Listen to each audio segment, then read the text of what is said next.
Well, it was your friend Makwaba by APTV, AP Radio 105.7 AP Sports is a Bonomian Sano and ya by the AP Sports nearby Sheshabia. Yatanasha de Banokumo, Jana so our Montenso, or Ghana Babia, Tadi, Kumase, and Afro Remonkai, Urem, our Brong Halfan and Chasso Babiano, AP Sports, APTV Yatanasi. I have the latest known Eba, Yubetin Komafa and the Mbappe presentation and Mbappe. Our Santiago Barabao presentation of Abrancha Fana Kalan and Mbappe Lutin, Ero Ekos Yebedin Komo, every I found transfer issues. Enra Manchester United on pre-season, our Norway, Rosenborg, Omuchu Manchester United, Pomo Kabako Mentimiante, Yeron some latest on the transfer news, Real Madrid, Yebera, Manchester United, Chelsea, Barcelona for Nico Williams, update no sign and Aquaco Drew, Yeron some ebeba some way and the account ni aboanoa yerebe somo Spain fanra ewo trophy parade nenya semeto osibeli yeron some kakra enso edebeba yeberem ewo the local news no nyame eya duma Ghana version of El Clasico Ghana version of El Clasico Kotoko any as a work ewo the nations Wembley nyame ya duma chinam no democracy Capo no yebedin komam ere afa ho Kotoko for etike momoko enche kromo ebedun kairo nsem eba na yedin komo ade afa house of work yebe wura na ni atwetwe komo preparation for the game saying anesi ko Ghana yesu super class new kitwa bia nim nchene yebe wura ansa na tena game no enso awonsem etimi aba transfers our the local no yeron nsem ebeba players omo erem our class na so ye hon komo enso wa yebe dino ene day e show no so kan ho na yedi show no aso bomo kan ho na afi we do adwen chabe no APTV GH live on Facebook o de ba yebe kan e de amane anwumre show no so nchi join ye na efa adwen chere ebra Nienin Komo and the Diabella Fortnassi, the Sports Crusader, Atanasi Sanso, and a big brother Maestro Atanasi, and Roman Papemo Pipa. Yes, analysis no, womo a year of the in terms of transfer and after tactical, womo Eberim, not yet in Komo, and then you live on the show, every Amalpa, not Philipo, people Inzaghi Philipo, every the local news, no, on some Eberema, you bet in Komo production, you are very tight this evening, and Santa Soba, Sanso and Afi Dembaba, and Oracle Battery Modine, woman at Tetra production, Ekoye, every Amenenry, Elsono, and Yasamitra Kra, Nana, Seria Canon, Convinson, Siababa, Casiavono, Ebebano, AP Sports, yet Trim, every Amagana Babiani, Yasiafana Babia, Midi, Eric Capo, the Supremo, the Session Kumo, latest update in her, and they don't some of the Eba. Production Kaiser Makano, MC brother Andy team Tache, and Anana Kwame direct. Good evening once again, Ghana. Yerem na Yedim Komakakra. And they pick of the day near center on Coach Gary Southgate. Womo and so a reporter man say England. A coach in say Jumano or also Ediato and Coach Bang and Ajiri so bet me about Juma of the England national team Eddie Howe. Your one coach and Nidin Edem, your one Sourcing Club, your Grand Porter, and your Mauricio Pochettino wine and Ajiri so bet me Remo na wabebo Juma FA ama England ama national team na koyi. E say Omuni coach Gary Southgate Jumano Ediato wine Eddie Howe and Asembia. Mauricio Pochettino Georgian Club and afi coach Ben and also animo Grand Porter and so di ewomo yenim komo na fadwen chebra na yen kan fama na nwumre mame nti we free one afi yen to aso na ne kunsuko jokrom was watching the show come tomorrow was fabulous or destroy house of work auto cry and do dia outside Joseph was I'm watching the show live inside a Faco battle Hala Madrid Capo was do you think Madrid can go through without getting problems in selecting of squad we still love peace be or say we still love. Peace be unto Madrid. Greetings to Sofo Kwame inside Afuako. Okay, and we are doing but Starboy say I'm enjoying the show live and clear at Afmim Airport. Fantastic dawn, Supremo more fire. Koroko is winning tomorrow's game against House of Folk. Greetings to Honorable Joe Donko, Kojo Space, Anafe Benji of Ayum Exbo Furniture. My lovely Fatano Joe Keno Edward Abaken George says Supremo. Tell the other or say Supremo tell the other teams to drop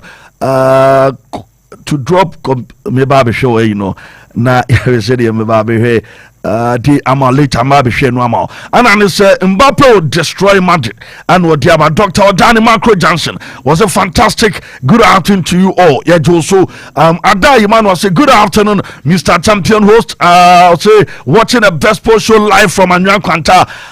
Okay, as royal supporters of Real Madrid, we warmly welcome Mbappe into the club. Okay, Mbappe. Or say Iman also Emmanuel or say I love Capo more update also Emmanuel from Kumasi Kokobe and what day Abba Ananemaya de no a day amount and so Dembele say I'm Echo Dembele from Cape Coast watching the show live. Please update on Barca and our face Spain camp here on them Ebeba Aaron Osachifo was a good afternoon Supremo AP Sports and your crew. Mbappe, welcome to Real Madrid, the Madrid, the world champions. Okay, I'm enjoying the best sports show live from GOPDC Limited, the Eastern region. Thank you very much. Deborah Maker was said this sports is all about Real Madrid because we won. We won the moment. Hala Madrid. Greetings to Solution Baba inside Adanse Praso Capo more fire and Wade Abba. New guy and Ken was say good afternoon watching the show live inside Afukuko. Please more updates. Okay, was more news about Alfonso Davis. Okay, your own some about Frank Gard was say a couple good day. I'm Frank Glorious watching the show live from Kosovo. Okay, Mbappe for Ballon d'Or 2025 and what they about Paul Sampson was a good afternoon Supremo. AP Sports is airborne at Sehui. Okay, or at Semfi in Bekwai, Ashanti region. More update on Manchester United transfer. Yeah, that's Jima was a good afternoon Capo. I'm Jima watching the show live from Eko Chemist Alfonso. My favorite sports presenter is on fire.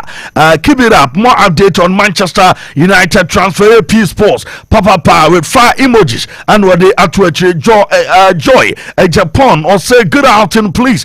I need update on Chelsea transfer. Yeah, there was some Malaminiasta. The best sports show is loud and clear inside Malaminiasta Center from Fidrasia Sokorin Zongo. AP Sports second to none. Thank you very much. Richard Abusia from Paul was it the best sports show in Ghana is airborne live from Oti region. AP Sports. Papa. My regards to Mauli Apreku of Konongo Dumasi SHS and what they Abba. Okay, Merasupa. Doso Mamin Kwabida for her na Enya adventure on Gary Sargate and American SMU. Say Ujiri say no nemo wine and Obebo Juma ebitimi aboama England national team no echimi afane ntuma pa efra yeni nkoma kakra. Big brother say bibi aboko de Capo Nyankopo nadom so bibi aboko nyame adom bibi aye kama pa bibi adedem nyame ase pa good one there Crusader ahon ye de nyame adom ni a okay edem Mozo hoye nyame adom hoye pa fantastic pipa I'm trying to pan your enka bi breaking and eba say Gary Sargate of course Jumane de on team to us from enjoy Mbappe moment of course and Spain for Germany Mbappe moment in so abana Gareth so dey abi boom sure dey ana say be ma be ye bi wa me ni nyina yes wa me ni nyina e ho nsem no nti yenhwe break mama start wo say Sargate movie or movie kwemnim say analysis no eba be rem na yedin komo match on that but ujiri say coach si ye do ma be club money Graham Potter Mauricio Pochettino ne Eddie Howe one ujiri say omudi adwuma no ma no betima complete kama club. I'm not sure the club will come in for England national team. I'm not sure. I'm not quite sure. Okay. Because we're making it clear. Ediama Liverpool Football Club after so free honour we say o take it ambassadorial role at the club on trying to strategize some of the liaison moments of because with Germany and Eddie Howe ne kind of former when you're the Newcastle Football Club it has been superb or a builder or Graham Porter also a similar builder as a football club manager what check the likes of Mauricio Pochettino Ubenya the best thing of Mauricio Pochettino, a brand new coach at Tottenham Hotspur, and then he did well with Tottenham. So, to me, upon all these 4 coaches, not me to say at least Thomas Tuchel also count, and Lee Carsley also count, but then Omodoso, but then and Frank Lampard, sure, but then who studied this number of coaches if quite said Jurgen Klopp it open up for negotiations, and then we decided to take the moment for the England national team. It wouldn't be any point say Yebekasa Ediafa say Jurgen Klopp will be that best person to lead the England national team at the moment. But currently, as we speak, I'm not quite sure say Jurgen Klopp will be up for the task. So because we say he wanted to take a leave for his health conditions, and only in Capo the ball Liverpool Football Club or resigning from the post. So I think say upon all these 4 coaches, to me I'll pick Jurgen Klopp for this kind of job, but I'm not quite sure Jurgen Klopp will be up for this post because of the kind of pressure, the intensity, and the kind of criticism with the England national team. Or your football manager, and then he can do it. But then, on the state of mind, the condition, and the health status, I'm not sure he will pick the England national team role as we speak right now. Okay. Well, Crusader, my memory on so on kakra bi on no yenhwe coach a obetimi ababe hwese adwuma no betimi akoyi ama England. England for the bema hwan no crane say coaches here ye bo mudin and as ye ka say omuna one of them a candidate for the English job no say o share all these coaches obia ewo baby na ho oden ekokodru and say offer Graham Porter yes wachire say with limited resources no otumi e de ye adwuma e build very good teams with Nejuma or especially Brighton and then so watch with limited resources to me at the year you do a certain level, but when Kwenya say coach a bigger club in Chelsea no it was he couldn't maintain the intensity and the pressure associated with coaching a big team. Inti enono adiebako and the English national team no and the number of big boys are omu ejine mudima England any baby Druna, I'm not sure say a year Grand Porter say a fin on be coach or babe shenia mantino Grand Porter and common idea made be conchen kakra. Okay. Then Eddie Howe and so the first Obefa Newcastle no first 2 seasons he did a massive job, but going forward no I said Lucy that grip na unyaye or the Newcastle job no intina ama Eddie Howe so no bringing him in at this time no very difficult. So ubetimi avouch for say England dem go for Eddie Howe, but Eddie Howe ne Graham Porter omo 2 Englishmen in the say omo advantage because in recent times oshe England omo chese omo pe omo kromfo ne more e chen say omo be ko abontia kofa bi because the last 2 omo fire ni na no ankoye Sven-Goran Eriksson e ba ya ankoye Fabio Capello ba no ankoye amfa amomo entino Eddie Howe ene Graham Porter being English na no more advantage, but we hear no to nchen na say we say obehwe between Pochettino and Jurgen Klopp. Yes, Jurgen Klopp said say opeso ko sabbatical leave because of pressure coaching a top club like Liverpool e de ba ne ho ne ma ni nyanti opese oko sabbatical leave kakra na okodwene ne ho, but unse national team coaching no pressure be bring share the nimu saa because national team in a year how many matches now bo and you know say mostly coaches say omunyini as a do be a health conditions no ensure that and sustaining everyday pressure no and they are for national team and he say Jurgen Klopp who say health wise no ensure that nkoye ma no na on pep pressure job there then the national team they are very good because a club side there every week out be an action or honum there's pressure in terms of club football. But national team football, no, beat me, I say the whole year, no cry now more ball. A year, no abobako. 2 year, enti no tournament by about 2 years, enti unya time, they relax, planning for new things, and so for me, and Pochettino is also another good coach around. But so far, all the coaches there, I would go for Jurgen Klopp. Say Jurgen Mum Eba England with the players available, no, I'm sure say he can design a system on so a bit me I bring get the best out of these English boys. I know a bit me ama omonya the needed resource no. And if Jurgen Klopp ebe ya available nkwadia and England so ba on so I'm sure say now he understands the culture. He understands the fans, their psyche and everything because of Nejuma or yeah with Liverpool no. Oba England are staying in England. Any problem man because what your master that so media me call for Jurgen Klopp. Okay, thank you very much. Me kwa mononi abana ye ba be toaso na ye the analysis na ba ntiwe foreign news na nkasa bana afia toaso mufa kwabna I've seen your message Juma Madridista also message or Kojo Todd my home message Carrasco Alex message or Frimpong Manso Adakabre also message live on Facebook ma say munyina mo send bi ede aba Kojo Laiso also adropie odie ha enti ye kwa mononi aba na afi de o abeto aso Mbappe no transfer issues ni ade and some no so ye call room na afi edi nkomo my brothers here we go mraso ye room ni mfa mononi nsem no ento aso here we go no brother, it's here we go. Zappa Costa, Lookman! Atalanta strike first on the big night. Header from Adley. Lookman's onto it. Ademola Lookman! Oh, that's a gem of a goal! What a sweet finish! Pounced on his moment and nailed it into the bottom corner. And Atalanta are in a sweet spot here. Ademola Lookman, the night of his life. Skamaka, Ademola Lookman.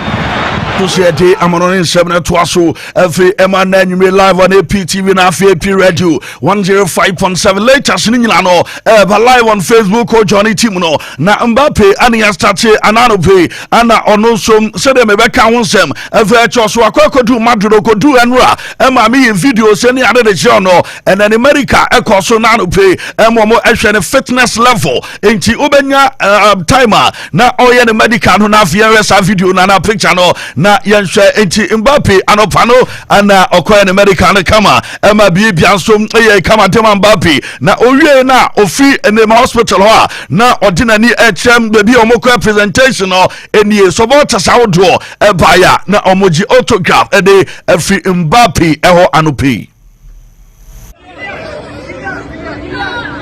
Kylian, ¿contento por firmar con el Madrid? Kylian, ¿contento por firmar con el Madrid? Un saludo para el chiringuito, Kylian.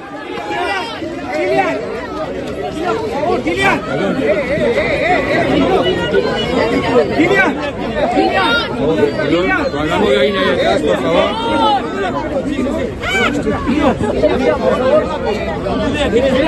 Kylian Mbappe no we after America no and yadem hon sama veba na owie no oyebedim koma kaka roda na a link to ene obama me roda link to Banabao no na honyina o ma design with ene flat banner enso ebowa ni nyina no aye Mbappe no ma twere din enso na one o say thank you Mbappe o say o childhood dream no wa for fele bibia kama enti we aye roda a link to Banabao na no pay ana banners edi Arusia Mbappe and omoje no enso banners no one di and o matro where dem several play by message no communicate to Mbappe na supporters no ewo Banabao and na nya seveto akiupa na omodi so omodi Ramos Stadium no na anya seveto enipa dom enipa eguo omu Ramos Stadium ni nyina ya Mbappe presentation na no baso na enipa dom ana o so anya seveto akra wo mo bam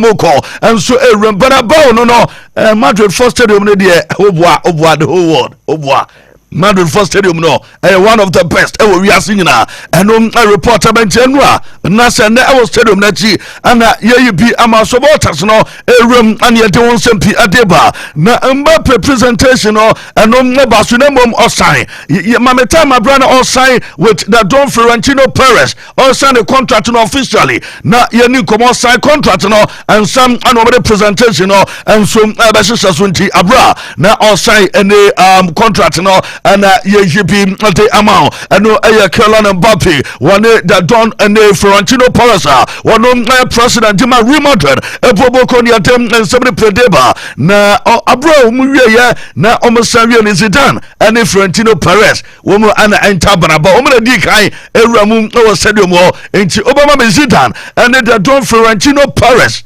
ewo banabao.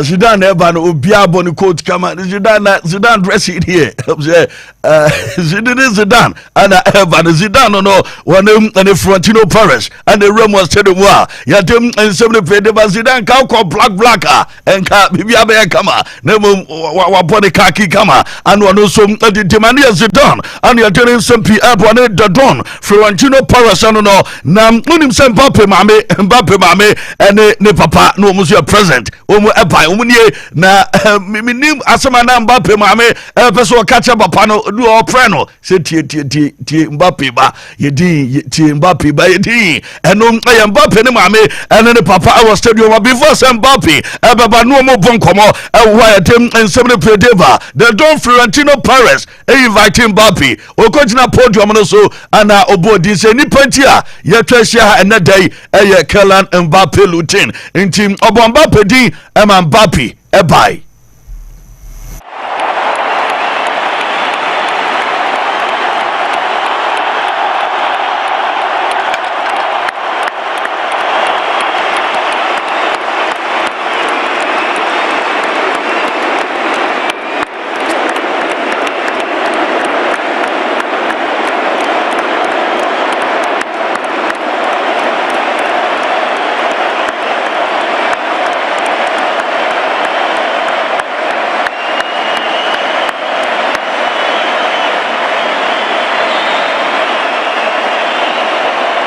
Kylian Mbappé au Real Madrid. Florentino Perez invited Kylian Mbappe as a player of him. I'm a Real Madrid Boboko no and any pa omoba any pa no donson any pa dom more than 80,000. You can say Madrid for no any pa 85,000 and about close to 80,000 and was stadium wa yatem and seven plate Mbappe every podium no Mbappe kasai na oda obi ase Mbappe asomodi kan and to da say omo matwasia no ono Mbappe ntia anu mabano odo ma say so bia eba ya wo mu ebehwe no on presentation yenti Mbappe. Gracias a todos.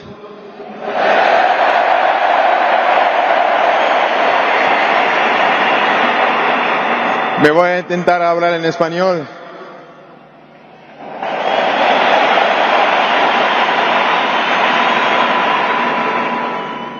Wow, es increíble estar aquí. Increíble.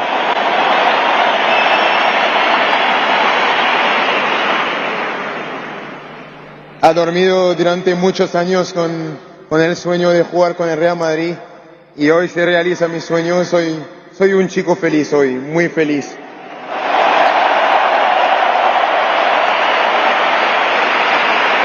And the Sansam Kakra, area to the real no, the two does a February and a person about Real Madrid Boboko no a long time dream and then etimi abem. Janoso or Casa founds or no dear Wabano or Madrid need from Akrabremo or Sonina and was about Madrid. Is say ono abe Real Madrid a player into official long time dream no and some etimi abem and also or Kakra and the Fayenti Sama and also Kai. Significa mucho para mí. Por eso quiero decir gracias también a todos los madridistas porque desde muchos años me dan mucho cariño, mucho amor, eso se va directamente en mi corazón. Y por eso quiero decir gracias a todo el mundo de estar aquí hoy.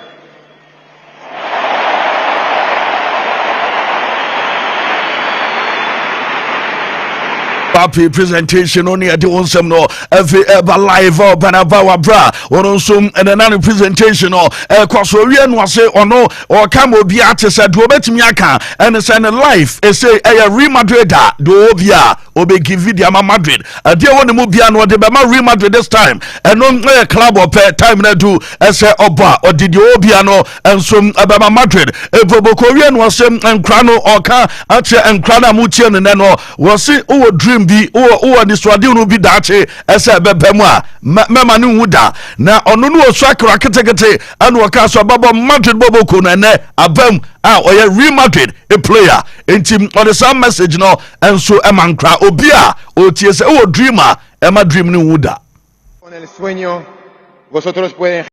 Quiero también dar un mensaje a todos los niños porque yo vi que tiene mucho niño hoy. Yo fui como vosotros antes.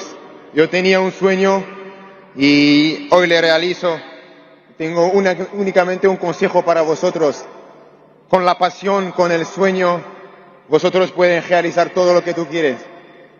Hoy estoy Mbappe sem kakori tuja enche no a dream na sem no odi tuja no na dream no abama Mbappe abam ye nyina ya hwene de no abam life mame time na Zidane enso ekochi ene abranch fan say Mbappe abran wo Real Madrid no oni Zidane o enti ne dream na all kanu enu anie oni Zidane e Real Madrid anu aka say me free Madrid kwa mebo Madrid wiem enti oni Zidane ana o cheze o kabibi e de eche na Mbappe usa no body tinko Mbappe said the dream no and some abam Mbappe and on the idol and on the role model Cristiano Ronaldo 15 years in here and Ronaldo so the presentation our Real Madrid and ono and so the presentation yentiem 15 years Ronaldo a presentation no na yentiem Mbappe there because the role model no and ono so the presentation our Madrid young Ronaldo there no answer ya Mbappe so.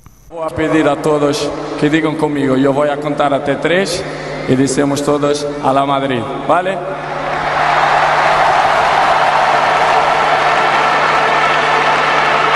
Vamos. 1, 2, 3. ¡A la Madrid! Quiero hacer una cosa con vosotros. Me voy a hacer 1, 2, 3 y vamos a decir juntos a la Madrid, como una gran familia. 1, 2, 3, ¡a la Madrid! No, Kalana Mbappe Lutinchi, ni Romando, the national icon, and Ronaldo 50 years in it, or no, dear, and I say Mbappe, no, and some dear, and Mbappe, and is it done, Mammy, and one is it done picture on near her, ni dream on Abem, and one is it done, a picture come and maybe a one is it done, a video, and I know, or sign is it done, and some a picture and two memories, and you're doing some idea about Thibaut Courtois, and has Mbappe near Crano, and so is your picture. Wow, enti Thibaut Courtois or wapa ne mano enso e wa kware de emse obawa be your papa goalkeeper na and ono so ababeda yati ensem ne plate ba Mbappe fe badge no Madrid badge no fiano kakre na ye wese waba ha ti Mbappe no ono anakisi Madrid form badge ne kama eno chese waba bedu bibia so kama fiano ha fiano yes hala Madrid Mbappe ana there is some other about or in some to Damasaba so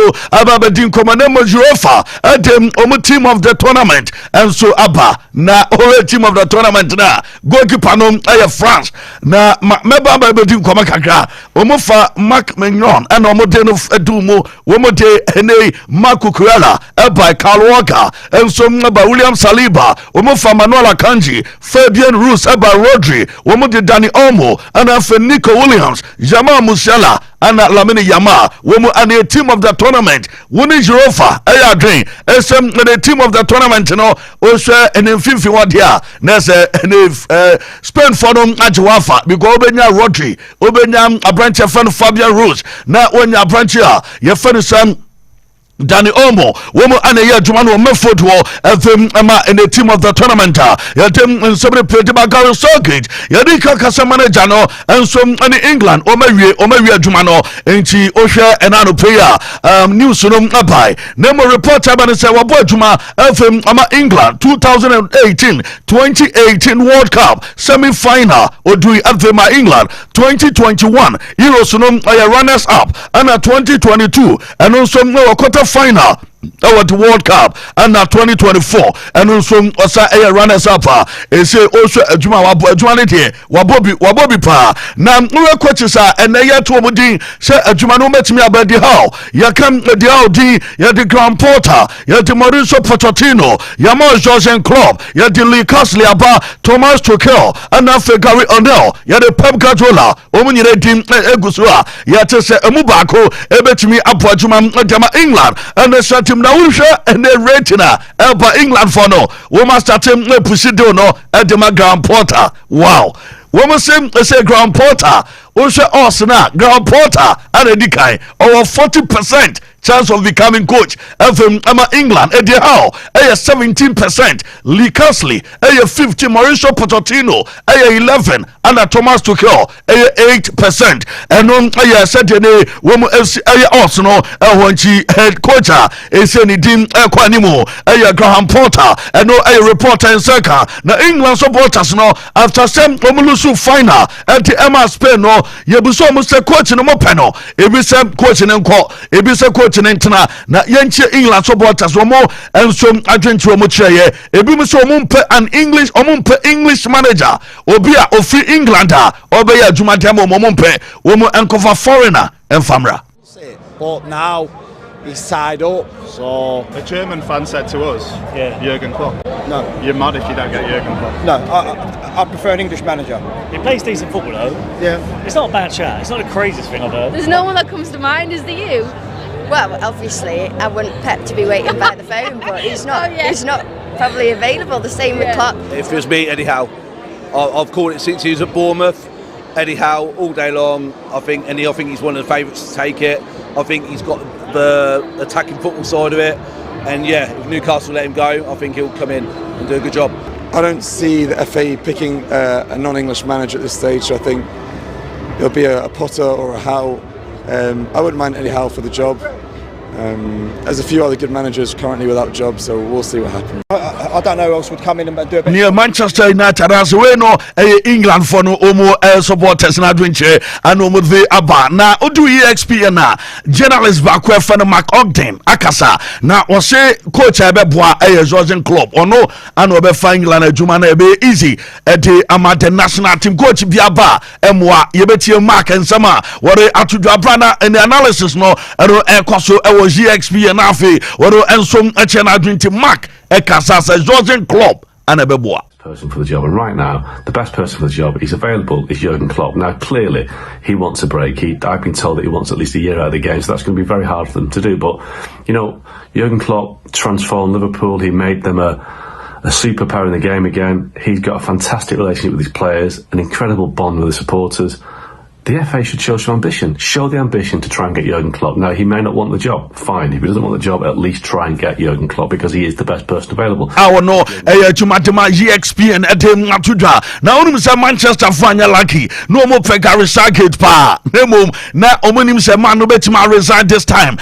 Manchester United say Omatrium Elfamatana Agenti and Nadia Sene and ever possible they Manchester United on Gary Circuit dollar and sweat me about na Manchester United sakodana ya fen yani euro akodana reporter elbani say Manchester negotiation no edu animu ye pa awo mo cha say baby adu no ene salary Manchester United ene akra no so negotiate eno ay reporter efra branchia ya fen leni euro ofri opa Madrid na abo nemo Madrid for no muniska Madrid for nya Madrid sika club no demand no wo mo ebetua Manchester United and I ready say o metueska no eno report about Manchester United. Woman say Madrid, Jadon Sancho, Ebebo reporter, Ebani se coacher, Yafane Ten Hag, Oma Siesi Asemno, one Jadon Sancho issue na Obiano, same Oma Siesi, enti or no ever continue ama Manchester United, and no I reported for the Madeba Fatao, Ishaku, Aya Ghana ni Obo Leicester, na of Sporting and I call Leicester, na Londo, is a Fatao Ishaku, wow, why a permanent deal. Ama Leicester inti Fatao no obom adwuma kama ama bibia nso e kama na Fatao e confirm ma me video na oye confirmation no na eno over meba dia ka no so ne yadi nkomo na yeto aso ade ama dia na all confirm say was sign permanent deal. Abdul here. Hi Leicester City fans, it's Abdul here. I'm so happy to finally sign. I can't wait to make the Leicester sing. Hi.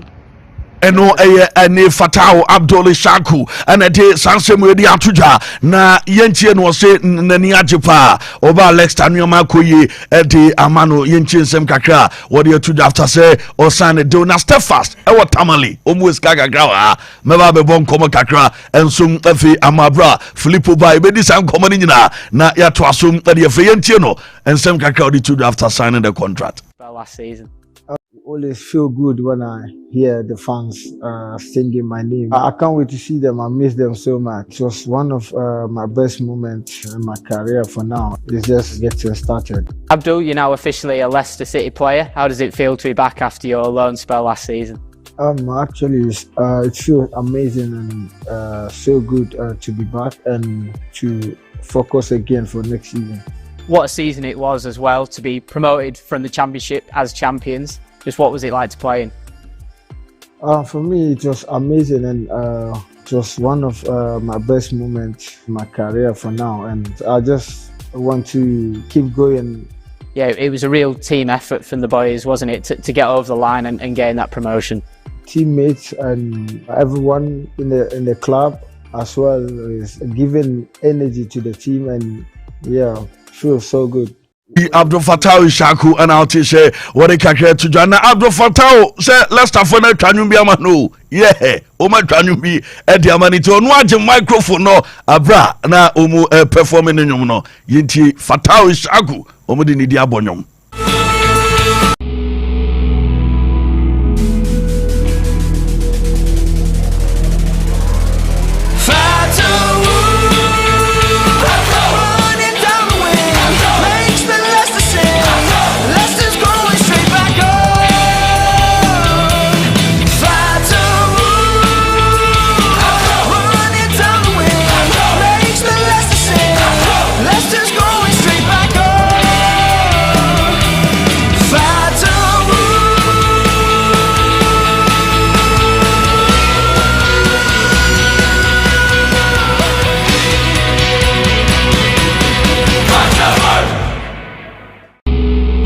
Fatao Shaku sika bafie sika kakra enso abafie ye bedim komo kakra ewo ho because step fast ewo sell on clause ewo sa ene sika we mu a me ba bedim komo ere afa bra local no Philipo ba ye bedim ere san komo no afiama now the woman sem odu ene Atletico Madrid me chem ene nsem bi afri ho chese Alvaro Morata me tese Julian Alvarez a player ewo mo person mo de no ebe replace Alvaro Morata and we a project at Diego Simeone and some abeso Yadima Leicester a Bobo Konya reporter but say players woman a free agent is Uhema Obenya Memphis Depay Obenya David De Gea Obenya Anthony Martial Obenya Matthew Moss and after Marco Reus woman no a free agents one Quadrado and a Kaleche here nacho woman some a free agent winya bia be kama in the teams na multi no me call na makope bi na bia kama and a reporter by Alain Hala and so Abba training was started wano and some a report here bibia aya Kamadema City Ebobo Koni Alain Hala report Abba and 70 Pedema Nyami Adumatina 4 p.m. Manchester United signing our more and some Abba Joshua Zagzi obey interview and Chanyami Atuma and 4 p.m. and Joshua Zegzi sa interview no FM Manchester United and no a reporter about Harry Maguire one some Juma Waba or Carrington. Wow, any train no Carrington or Bojuma or trade team no set team no some fit na Nyami Atuma next season and Yamaya kama Manchester team there one more Norway said they be Kakatos Manchester United and Ram Amene Rosenborg boy emo mushomu wando man you lose FM Manchester United na Enra game and we are Ten Hag and some of the Etuda Tasenra one more game no corner we Lamine Yama ne strike no against France and emo nominating goal of the tournament ewo 2024 and of course Lamine Yama Spain and France boy and a winning goal of the tournament born masa Krawi too much and Lamine Yama and you didn't simply devanting go away and I did go of the tournament ya dem and some the City Evoboko no Savinho reporter by the player no this week Manchester City womo and Savinho bewie and Manchester City Evoboko no latest free FM abete and some the mal yes Galatasaray womo dem the Sikaba say Manchester United and first court McTominay Momo Manchester United rejected and Sika Galatasaray and some a reporter means some like Arsenal for no plan a move for Real Sociedad player I friend some Mikel Marino and a reporter ever na Sadio no so eguso Arsenal for planning dem on some deba AC Milan for our Madrid CCA one more echo complete Alvaro Morata and some no and no AC Milan reporter from Milan I saw Bambopi area to that was Spanish no was middle school and was starting Spanish language in Osia na was sure to achieve say they want na ninyina no no say that to be Obaba Madrid and unti and Emma language no one and so was say or expected PSG Evoboko nemo wiase nyina open the best club in the world and Real Madrid team no and they're the best club in the world wiase nyina best club no world champion Real Madrid Boboko no nemo respect Emma PSG on Gaza PSG so and de whatever Manchester Chelsea team no womu yusu Cole Palmer dem aye business bi na omode Cole Palmer the player aye fan Oli Watkins and Chelsea reporter about Cole Palmer and aye do no Cole Palmer and aye move ni nyina esem Oli Watkins ebefa bra entim and do ni nyina no aye Cole Palmer ne sini na so obom adwumani reporter ba na Gary Neville aye discussion bi afa Gary Saget or say waja legacy adwumani de why enwema bebre no waja wachi o top managers wo coach England Gary Southgate account right at the very top apart from Sir Alf Ramsey who wins a tournament. And if Gareth had won on Sunday, he'd have been right up there with him. And that'll be the one thing that will live with Gareth for the next 20, 30, 40 years. And it's what we all experience in sport. And, you know, the things that I remember, I still think about Iceland. I still think about Euro 96 in Germany in the semi-final. I still think about matches for England more than I do probably for matches for Manchester United. Because with Manchester United, we went on to win regularly Premier Leagues, or we won Champions Leagues, we won FA Cups, multiple FA Cups and Carabao Cups. But with England, we always fell short and well short. And sometimes it was a spectacular defeat when I was part of the England squad and team. And it was devastating. And those lads will be devastated on Sunday, but they were devastated losing in a final. His legacy, I think, will be that he's created one of the most successful periods in English football history. And most importantly, I know the players are developed by the clubs and the academies, and they should take great credit. Somebody to John Gary Southgate, and I don't some no na enumere show no so na onim say and exactly 1 year Lionel Messi and so Miami for Inter Miami for the presentation at the Emano and then 1 year pepe for year after and then no and after 1 year no wabo adwuma pa 34 games no 43 goals and assists and 26 goals and 17 assists and Leo Messi a first trophy in the history of the club. Messi na boya woman Sam and Swetimiaka and no Leo Messi war in the Inter Miami and yet don't say about Liverpoolians no Liverpool team no say and they're training no course Mohamed Salah boy nipa no two no so bo final okay di average bi di bi achi Dani Olmo side, what checking the papa, and also handle the sporting decisions and the physicalities. So in terms of everything, it deals with football. It might be brand and grow beyond football.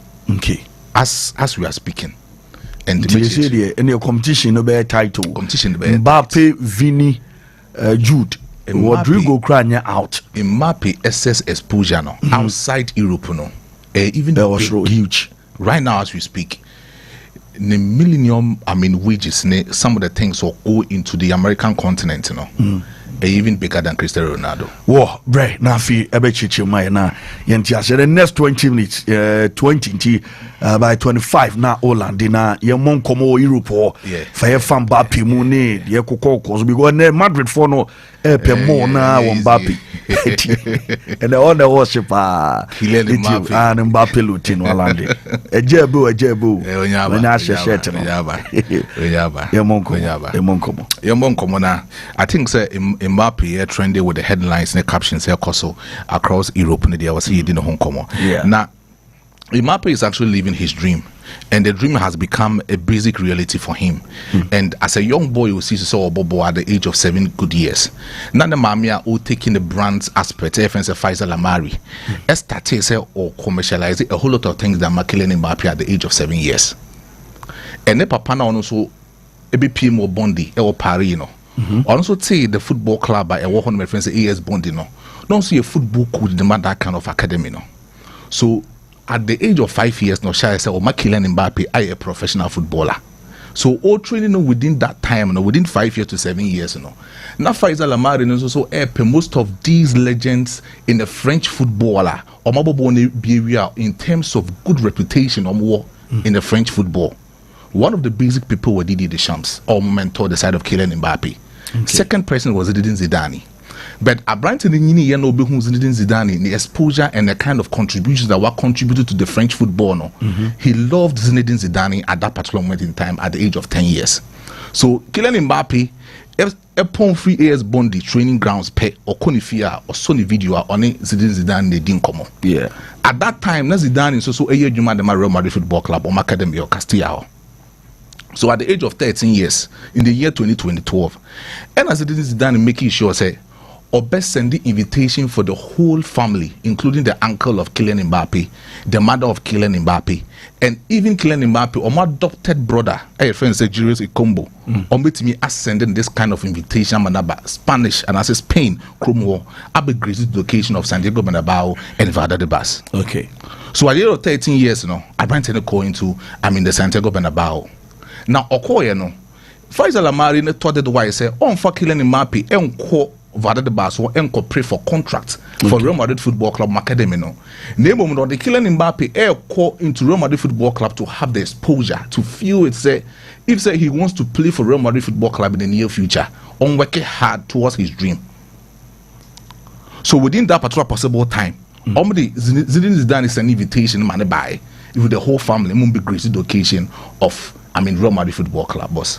Okay. Within that spacious time, not only says Zinedine Zidane at the neighbor hockey in the year 2012, but then ordinary by Senebeya say a chronic development in his academy offense AS Bonding. So no free work even AS Monaco. Zinedine Zidane will be that kind of role model, but mentor the developmental nature of Kylian Mbappe throughout his career. Okay.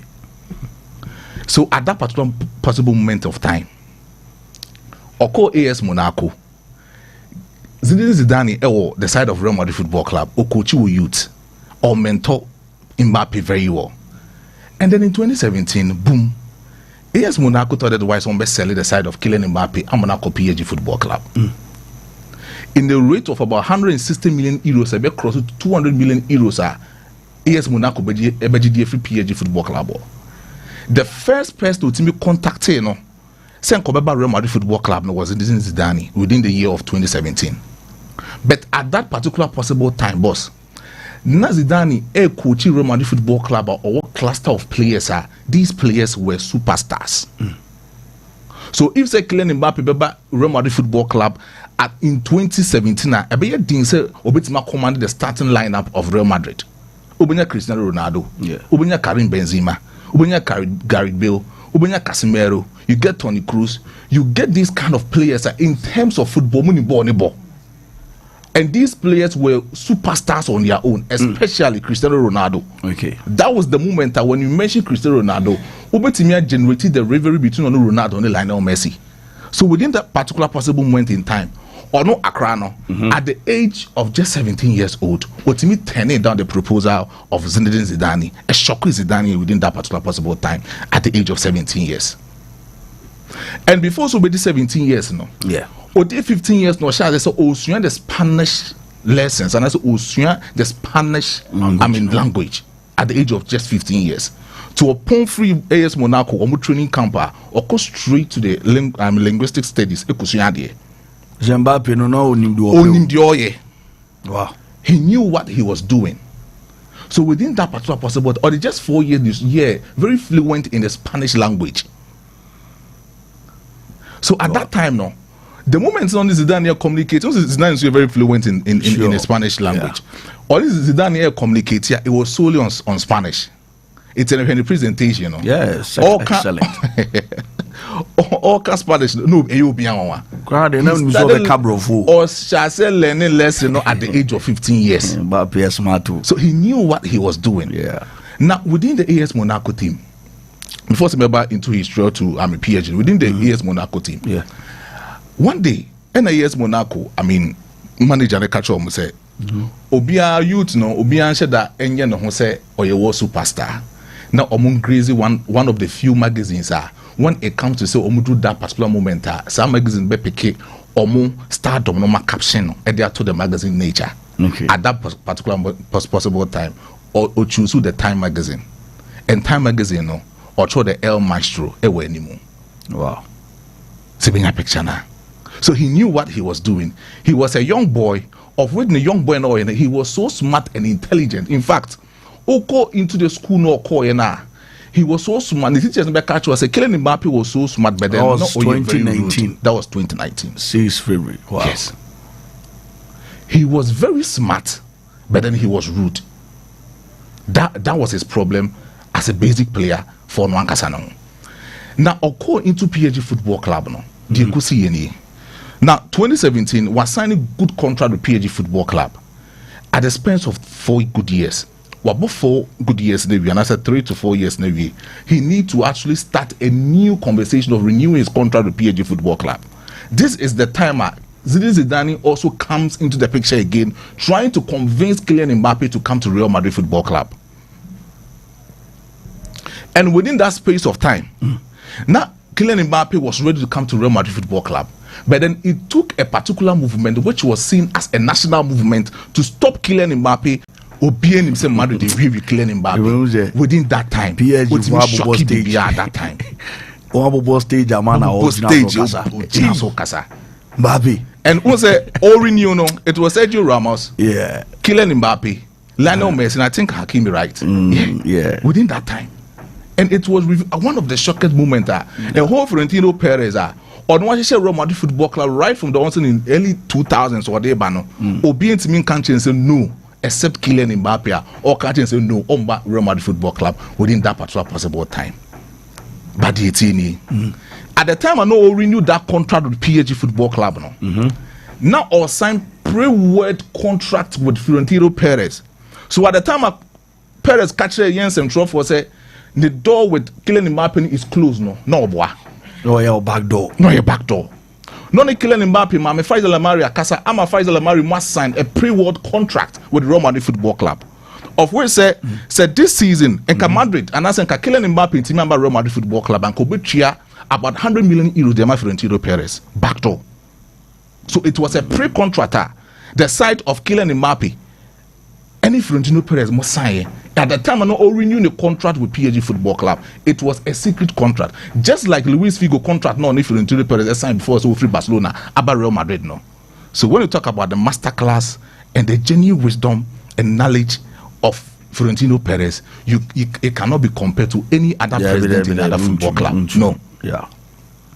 So he made sure to make silly that kind of movement in the Kylian Mbappe for Real Madrid Football Club. Now, we check it from the generational things of Real Madrid Football Club in the early 2000s. And if Florentino Perez or designated a particular potent for Galactical style of signings, it was the Luis Figo Beba, or the Zidane Beba, or the Ronaldo de Lima Beba, or the David Beckham Beba, Roberto Carlos, a whole lot of players. When you talk about so many superstars, or don't Beba, I will raise the occasion. Michael Owen Munyi pass it through. In the year 2009, or something that are not that galaxy of stars, Besanço about Ronaldo, Kaká, Benzema, or Mobeba. When you check about this particular race, not only say, making sure say Real Madrid Football Club will be that historical club on me assigning superstar. In terms of retaining commercial value sales of the football club, stability wise, Ebema club generate a lot of revenue. So all these football stars now almost signing the Real Madrid almost add a lot of commercial sales value to the football club, including Kylian Mbappé on Obasisi and America say Yeah. Now I check it at the time contract ni wu later part PSG 4 offer 150 million euros bonus. Says what to me extending the contract we are asking you about Real Madrid now. The same bonus in the man. After this, no, 83 million euros per year.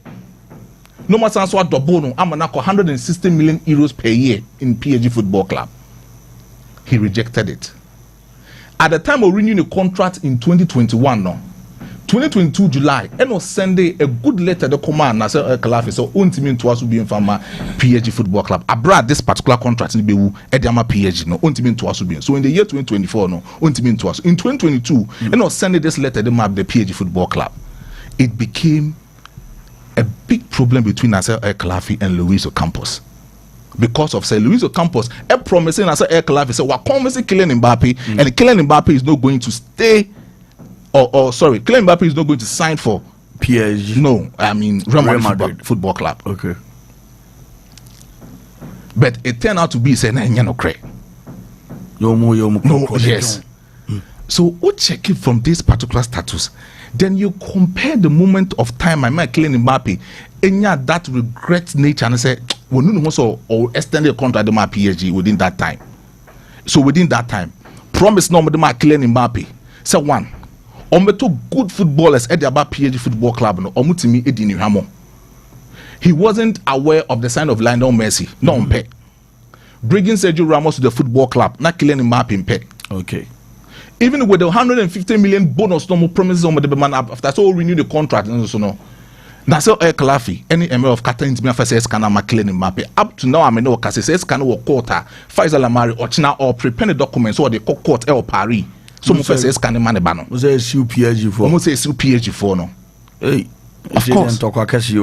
So what check this kind of traitor? One, the sign of Lionel Messi, he wasn't happy.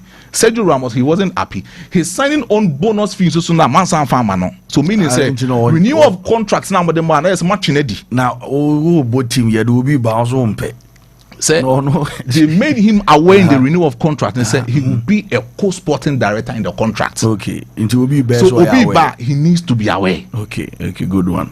And Nasser El-Khelaïfi one fa amananya where say obey like no Messi ba.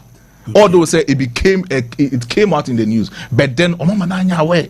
The movie say omani like no Messi silly deal nevi Ombra PSG and he wasn't happy with that deal because on a typical Ronaldo boy. Yeah. So he wasn't happy with the signing of Lionel Messi into the football club. Okay. Because within that space of time, now he was watching and said, Yama Neymar in free PSG Football Club ni monko. So Lionel Messi badia ebe lower the superior power in the football club. Amade ro benya. Hold on kwayesa. Okay. On TV. So that was the moment Kylian Mbappé loses the interest of even staying in the PSG Football Club. Okay. Now, what check it with the movement and with the kind of things a man deserving the interest of joining Real Madrid Football Club. To me, it is a nature call. Nature call say, oh yeah, then you're Real Madrid no, and then he will actually make sure so be played the Real Madrid Football Club. Okay. And at the time I make us 2012.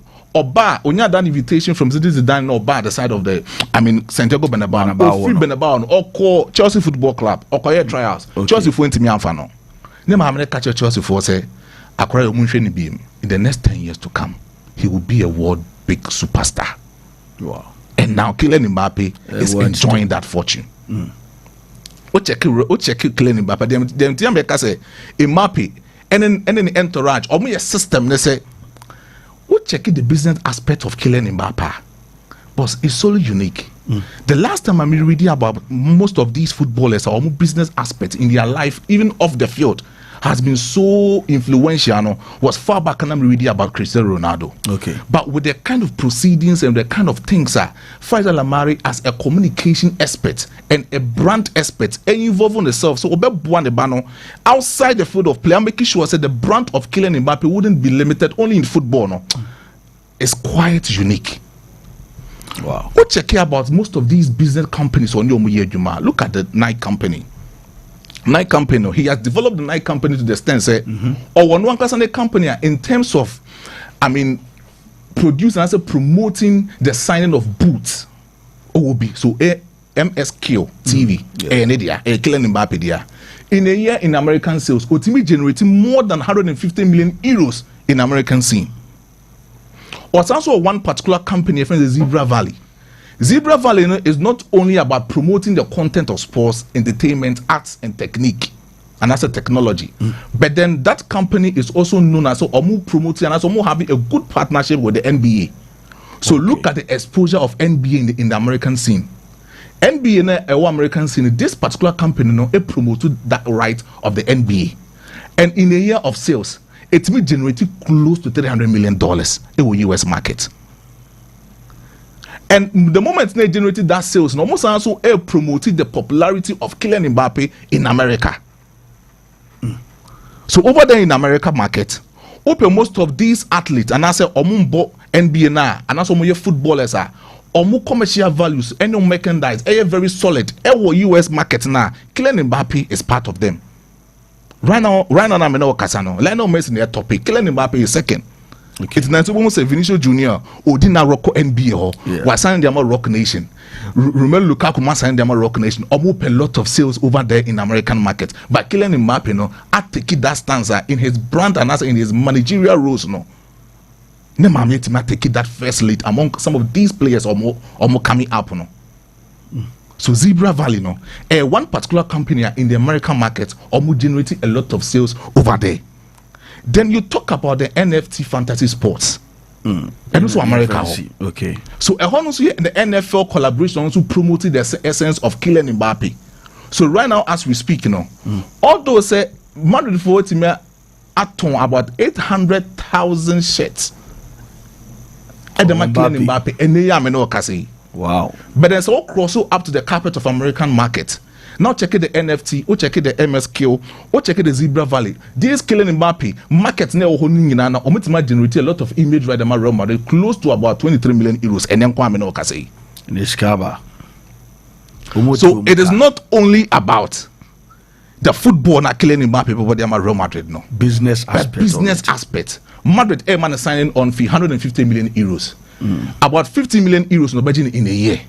But trust me, before so on board that 5 years contract, they won a contract now Madrid for this good business deal with Kylian Mbappe, and Kylian Mbappe will be that kind of footballer or bit my right to the case. So Kylian Mbappe over Madrid he's not only just a footballer, but then he's a system, and the system will work for Real Madrid Football Club. Real Madrid is a good football club in the history of football, one of the biggest club in the history of football. But then the platform of Madrid everything about Kylian Mbappe, the business and everything that got to do with the football aspects it's me akwa anymore. Boss my Garisal Gideon Kakrebran face. Yeah, 1 minute to now.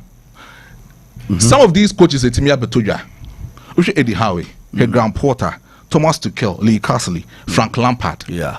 Or these kind of coaches to me Abe Pedro Gary Southgate. Yeah. The moment never and then we check about the current portfolios of these coaches. Coaches no bohono said Jurgen Klopp it's my be 5. It's not a problem. But as we speak right now, England national team will need a particular coach or a serial winner. Not just a coach or a builder, but a coach or a serial winner. Serial winners are those kind of coaches with their little touch of experience, they can win trophies for you. Okay. And Jurgen Klopp has been there. Graham Porter is not a serial winner.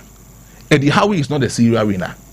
The standard of England national team, no matter the crop of players, individual brilliant players, no matter they need the epitome of these kind of coaches are serial winner. So Jose Mourinho be to club when national team he can win trophy with the England national team. What the Pep Guardiola he can win something for the England national team. To me, they are just builders. They can build a good team for the England national team. But then omo attest so with me winning a lot of caps no. Ain't me going from the England national team. Say can say Gary Southgate na nka say bet me at now. Because Gary in the 4 major tournament, 2 semi-finals, 2 finals, but to imagine any other cup for England national team. So they need a serial winner coach. We need a lot of trophies for the England national team as we speak right now. Well, thank you very much. As a big brother, Jimano Opoku was a great insight, sports lecturer, big brother. Indeed, Mbappe clearly understands his goals and direction. When you plan your life well, you maximize your potentials. Congratulations to Mbappe, Hala Madrid, and Wadiaba. Okay, Thomas Kofi Amofa bro, where dear, a move power. I mean, Henry Prince Asamoah was a couple live from baby Nikumo Mbappe. Welcome to Madrid, Hala Madrid, and Wadiaba. Bonnie Daniel was who would Jude Bellingham, or bench wine Euro 4 team of the tournament. Jomodia Bay, Obusa question Yatia Senana. Kwaku Benediction said, good evening. I'm watching you live from Manso Kaniago. Welcome, Kylian Mbappe, and also Eddie Atuonchi, Ghana Fobi, Adventure, a Pirugu Chakapama, and soon Adjoani and Enumri on so monetary and chair Pirugu, any team in Sabuzongu, Omon Fashono, in the agro crunchy. Crusader Brain, Lenin Konemum, England for no said you mu, coach, Obabe. Timi abehwe adwuma na chiri di ama Gary Southgate no Grand Porter na omuzu obi timi abehwe adwuma lead but Grand Porter no me free titi nyina no o mi hu so coach ni mi hu ade papa bi a waye enso adwuma bia ba na English media na start no mo ye we no campaign na make so mo ya ama no na mo amode mo tere na Grand Porter be fa so oba a Chelsea mu timi de mi ni bibia ka na Grand Porter pa de me to me there me nim coaching no me hunu so nim na ni so bebre because Chelsea adwuma no there am go you go for England kakaka we ama Grand Porter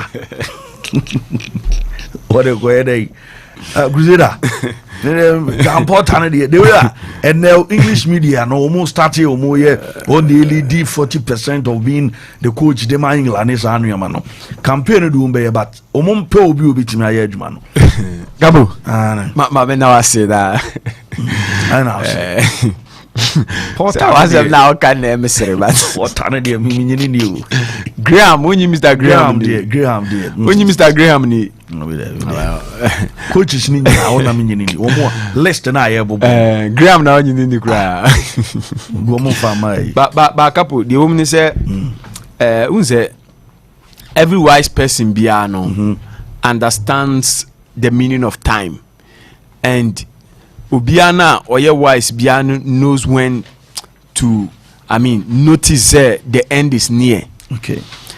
Gary Southgate actually said he's a good dancer. And every good dancer Biano knows when to leave the stage. Yeah. And the man we a good dancer. And you know say what's na baby na who the niema air corner. You should be wise enough to know say the end is near. They make what they say. Yeah. Because otina se na uridi enyema baku mienu fa baku na de bom mienu ma. Say we a wise person you should know say the end is near. Okay. And also shall say tutu anamon. And tina ho emma ewiye ne mansa enimguase ne ma meto wansa. And Gary Southgate actually said he is indeed a very good dancer. Okay. Well, leaving the stage when the applause is high. Yeah. Even what Gary Southgate I won't pen us crano at this material point in time. No. What I say, you can never say wasan yam pamono wasan enkoye untiminka. Ebi I won't pen us unse utie criticisms never nyana oh ena the tactics no we defensive. Yeah. My team ni attack. My the best out of the boys, but nobody is saying say was pamono. After the tournament, no be with me. Sticking the neck out cause say coach no buy no wasan or my England your boy na say mon pamono. There be because obiano ehun na dwuma obae no waba beye obia ni ehun bi. Yeah. Alhaji Yakub Moro asem bia no kan say we eye eniyade enye yefun yade. Okay. What I say? Dear why no? Eye ni yade enye yefun yade. Se me ba na Apollo ayeme a. Uhu ya bon say no yare nyama nkoyi wani aye call. Yeah. But se me say me yefun ya me ya na me ba na man fe me say unhu mmobo. Because unim de ekoso wo me yam. Enti guys Southgate ade na waba beye for England ne de. Eye ade a eye ni yade and ene wa raise bar bia. Se next coach bia ba you be measured according to the leveler Gareth Southgate the English national team no akwakodu. Now he's the standard. Because Sir Ramsey mu coach England eni niam nyina ba betwa mu koye no. No coach na ba in the history of English football beka say wa be ye adwuma na Gareth Southgate aba be ye ni bi. Obebo Terry Venables ba no wa ma me ye say adwuma ni bi. Sir Bobby Robson aba be ye bi. Wa ntimi anye say adwuma no Roy Hodgson aba be ye bi. Wa ntimi anye say adwuma no Don Capello. Yes. Don Fabio Capello. The Don. Yes. Onu so aba. Wow. When to me I'm Richie the Fitter. That's great coach. Say Gareth Southgate Eddie England akwakodru no. Sven Goran Eriksson aba be ye bi when to me am for man Richie that fit no bi. Yeah. Steve McLaren crowd obefa England Euro 2008 or to me am for man qualify. Sure. And Kobe. So this is a man who came to pick the team at their lowest moment because obefa a team now European Championship ama Iceland na ahye na yi na free enye team papa bi o no disrespect to any country but Iceland. In football country ubebo Iceland din David Iceland the first major appearance Euros no de obeye in 2016 ono se be share England yi ni free Euros nim enti no obefa an English national team na atofom it was at a time na omu hia say omu ye transition so badly because there were certain players so na also omu exit the scene no it say when Rooney and lead at lines na edu time I say when Rooney mo exit edeko Ashley Young mo no mu nyina wo mu na edu mre wo say mu nyina no exit no mo de dey o mo de ko na this man Gareth Southgate from nowhere from under 21 ebefa team any adwuma or dia ba be now wa ma English supporter bi adwen say England tournament also omokoje. Okay. Before say ono ne eba be turning the fortunes of England no na England omo ball no omo kwa enye ball fe no omo pewu ene na England kwa no de ne say ankoye kura na ball ne nyefe kura na wo de omo nko omanim eno ane hia omo nko omanim ene unya English supporters omo timitina seka say ye ball ne nyefe I mean ye ball ne nyefe but he is delivering the results and for me at this stage no yeah say obeje adwuma de ato because unse na meka say continuity ya de anke be bua England at this time because majority of these boys no on the omo ba national team nim ebinum so fa ne nsem under 21 enti no ka at least oni omo anya a taste of omo major tournament for the first time no yeah.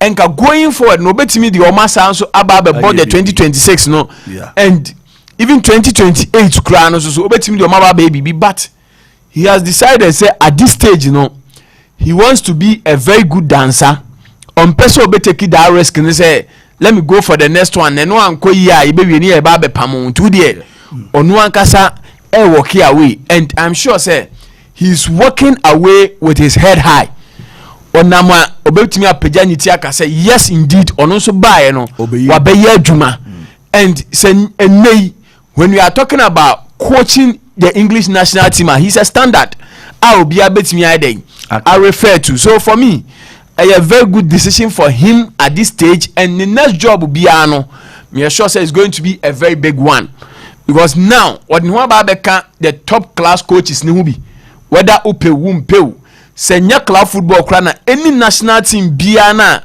omunim say omupe bibia ye biano ombe consider say I mean he's a man because what chere say in major tournaments you can trust him.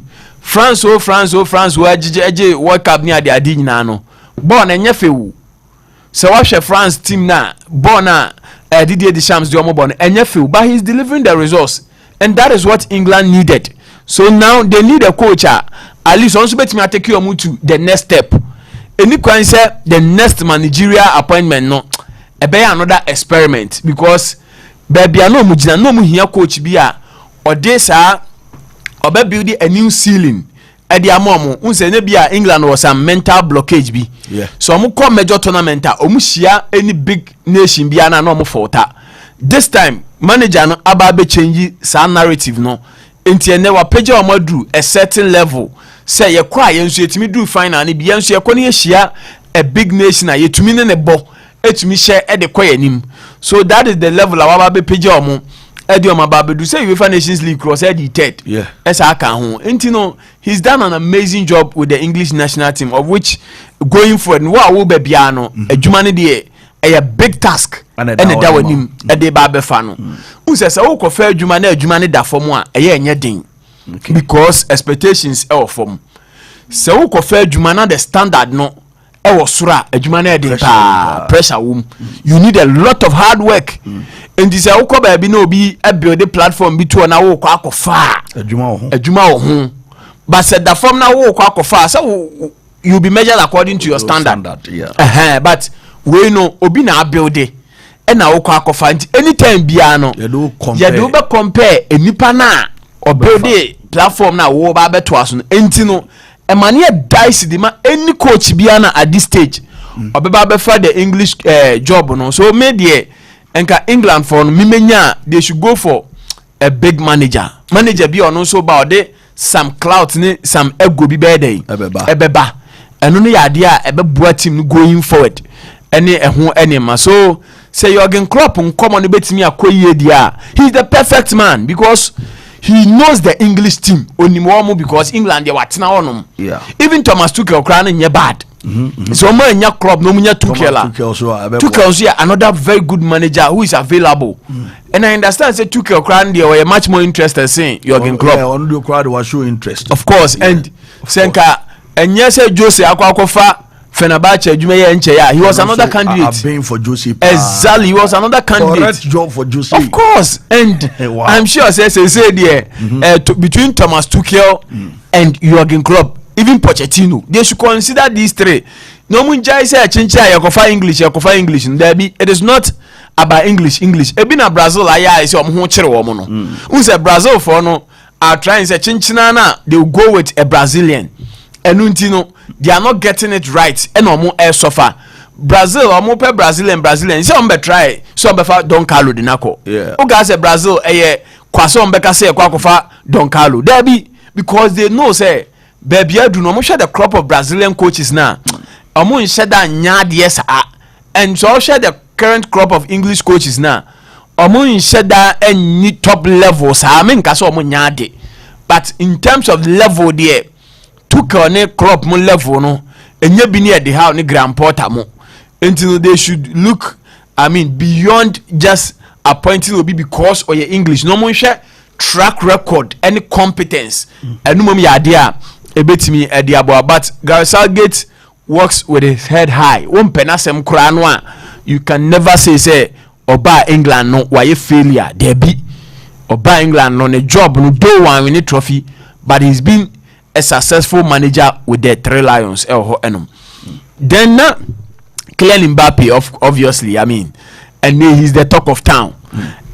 Or you say before the end I'm and dreams do come true. And only the keyword and offer babyana trending ubieka ubiano. And dreams do come true. Yes, dream no but true, but ma on a silver platter. Yeah, Juma. And you know, there are no dreams come true. Dreams do come true because Kylian Mbappe it's me fulfilling the dream of playing for Real Madrid. And Makau, wouldn't players do more dreams on Besia Kama Real Madrid? There were 1,000 players who was as Iswa. Yeah. Or more dream they say Umbesia kind for Real Madrid, including myself. I was a dream they say Dachibino. ye be see akan what you say I had a dream some person see akan for the Blasters say dream na be mu because I couldn't work still now to me eno de Chebia charity match be there na oh boy they say they what jam oh my jam they say there maritime to pursue at the full what you say it is say no me dream of playing football no but my dream of being Nsemtweni will be on TV, will be on radio talking about sports no I'm living that dream because I worked towards it. What they say football no Kylian Mbappe only a lot of players ne be yes are training in Madrid near the adina no mo yen kra o ono kra dey so free France ne ba Madrid honum e no Benenam evade be bas e be training ene ho niema ye wo players aye wo mo Madrid omunya akwanya wura mu e o Madrid junior team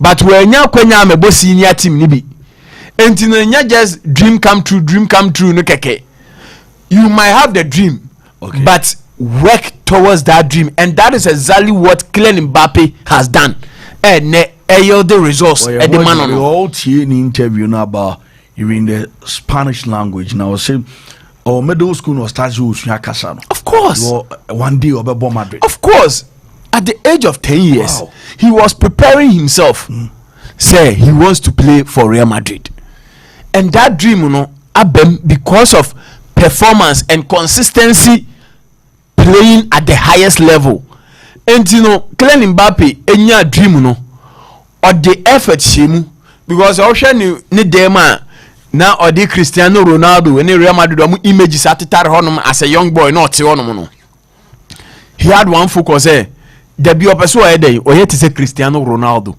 and I'm sure say enesa ohwe the crowd ababe hwe Kylian Mbappe enya he's a fulfilled person now because and the dream to Madrid no and yes it is not about money it wasn't motivated by money because say yesika and ka PSG no obenya no bebre a chance obebo Madrid what you say because sika no mama use some the be man no nya bi na Real Madrid e man but now no he has come to Real Madrid for proper sporting project proper sporting reasons enunti na ode bebo Real Madrid no and say Lionel Messi too nefo say opese obo baller na proper footballing reason kwa dia he should move out of PSG because oshe PSG ne omuniema na omu eye na it wasn't about football I say eniema na a distract no e doso e chain ball no because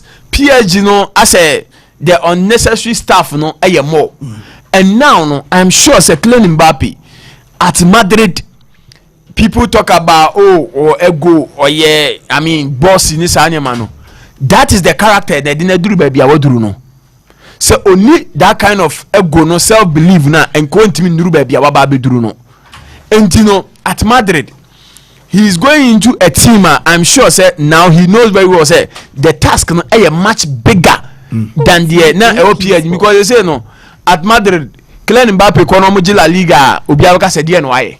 Yeah. Because no team na La Liga aji Champions League so omoji Champions League na say Kylian Mbappe Madrid aji Champions League entity yen aji that aji 15 what you say so now no I was say the numbers are or the Bema Madrid no should be something that incredible na team this are winning trophies at the count and so bet me achieve the goal for coming to Real Madrid he will need the effort of all the teammates. Set the teammates no ebe buano no wetimi achieve until now no he must try as much as possible to form that bond no with the likes of Vini Jr., Rodrigo, Jude Bellingham and Fede Valverde mo he should form that good bond with them said the be onu mbenya sa na mfufa no na omo abuano to achieve the dream no because obana be say it's all about me enya de ebefa and I am there who say okay say abanti friend Vini Jr. there wadi ka krate on the testing is Real Madrid and Vini Jr. no yes ade ba ko aba him ni say player bia na odin beba say ope Madrid abo bia no bon say on Instagram ne bia wa DM come to Madrid and to say Vini push say Real Madrid Oba oni Rodrigo akasa. Yeah. I'm sure oni boys no mu nyina so young boys. Yeah. Already no the nam for in Chamani Kamavinga mu e team nim dada. And adapting to the Real Madrid setup no any problem. Difficult. And idea ba ko be boa no ye Spanish language na wote no. Unze osha ase na oba be kasa no. Me I was monitoring it live on Sporty TV. Okay. And you know now anything on can Spanish biano there was a translator on can also can English. Yeah. Anyway, G osha ase so be kasa no so obe try in Spanish ne kakra. Okay. Unze the work so he will try to speak Spanish no. Obi adwin ni say as a Spanish no obi a oba be can 2x4 Spanish be but osha say so kasa no say yes this is a player that we prepare no and one of the problems and Garibel the Madrid no na onya issues the Spanish language unse Garibel for all the years odi o Madrid ni nya no can Spanish no can English and the people felt say as a na the love for the club ni kroni ya dey e form because I say onye ready say obesua Spanish no but Kylian Mbappe straight away speaking Spanish no say he's prepared himself for the occasion and we can only wish him well say Oba Madrid no genuine because there are a lot of players omutimi fulfill your childhood dream of playing for a particular club omkodu ye no anko ye. You can talk of Eden Hazard. He had that dream say as a child of about Real Madrid. Obedu Madrid no. Yes, he won the Champions League, won the La Liga, but as a footballer no went to me and leave any mark. Me sure say Madrid supported bi akai Eden Hazard say ball papa bi with Madrid. Yeah, a lot of players, even Philipo Coutinho and so called Barcelona as a childhood dream. Some person see akai ma Barca okoye no. And to me, I'm far man. But we can only hope and wish Kylian Mbappe well. Say the childhood dream and war as a young boy. So be see a kind of Real Madrid no. All kono obeti me a fulfill that dream no. But Chelsea nya Oli Watkins become anymore. And ka ebe superb Eddie Amawomo. Good. Was a front line of Nkunku ebo from Bia the right. And now from the left, Kupama from the right. Now Oli Watkins. Eba be Jimenez Honuma. I mean Chelsea. Omu here a potent striker. Cause Oshe omu a team no need omu shisha ne dia. Omu here potent striker. And you know say Oli Watkins. And now ebi as Osimhen no me breaky bank no ma fanaba. But between Oli Watkins and Osimhen, the enka Oli Watkins, who's on the Premier League nim. He knows and understand the Premier League. This is Chelsea nyano edneba ebetimi aboa only Chelsea nti na be Chelsea Osimhen now me so yes we pay Osimhen Watkins be ba ku mienu bi na Watkins last season was 20 goals at the Villa qualified Champions League England English he understands the Premier League the culture and everything of course Victor so ba ku mienu names but ne bono beto Africa ni 100 million there na Napoli for as BBC 130 ave also munya 100 then okay adena ya bomb so it's also about so is it PSG for na say ya PSG ne be say market no because PSG ama ho ne koye Chelsea nkuana and what kai Kaludi so issue no Kalidou Koulibaly so kan issue no say do ba bia bonus so yiri mu say eche abonus so na ese wote so no DJ 45 that times na aje egu awie but we ne de unse Chelsea timi de Lukaku e ka ho a unse Antonio Conte so pe Lukaku pa yeah Antonio Conte pe Lukaku gidigidi pa Lukaku this onya Lukaku I mean that swap deal na Chelsea de kakra so Osimhen so aso Lukaku so akwaji Osimhen kenye bad kra enye bad Premier League ne say club football man ye uraba no pre-season na sha ase matches ne ba and China season ne say ba sha ase ya start here the best sha ase bi we go again oh yes Philipo atnas here be din komo na ya to Philipo say bibia bako democracy demo enkan koso bibia e find here pre-match na ababe okay pre-match ababe one kind two teams in Akasa. Okay. House of Folk was represented by Coach Ouattara ne Kevin was SCB Piqué Omo be representing House of Folk and afi Asante Kotoko coach David Okulu assistant coach and Frederick Asare omo be no na omo representing Asante Kotoko nti okay pre-match na be we pre-match omo kwa no be ana midday okay kunya reports and omo nam kwa so omo do fantastic ti china no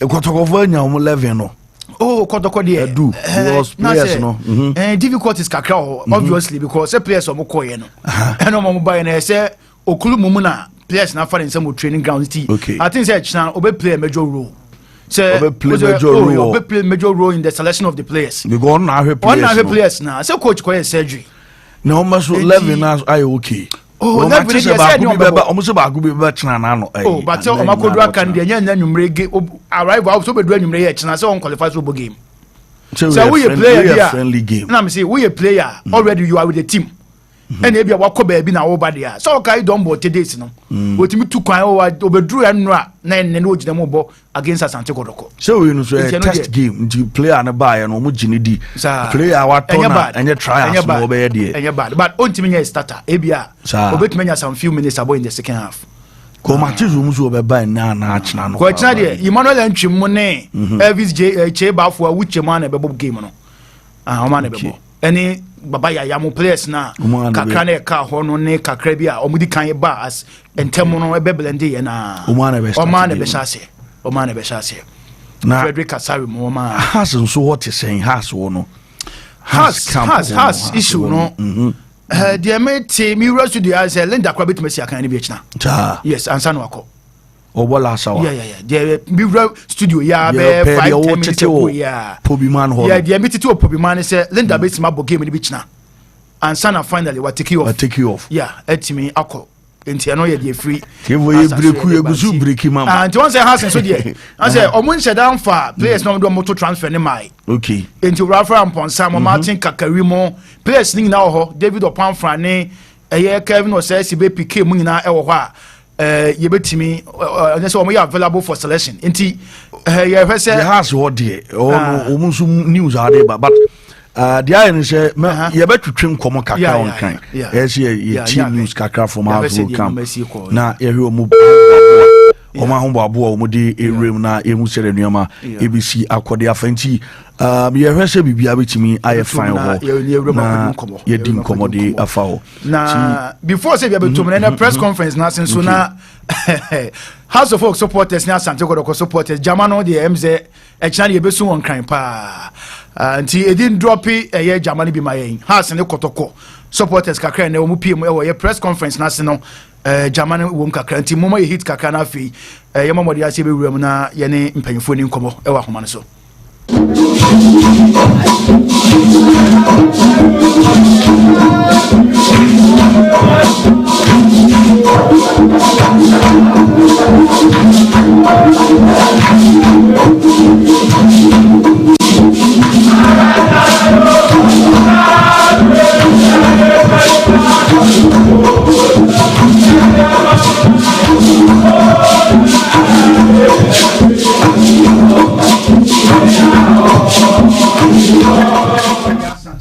supporters group and Hamurum or press conference na say ekobo Jamaica Cross na dwumade no e sha se na phobia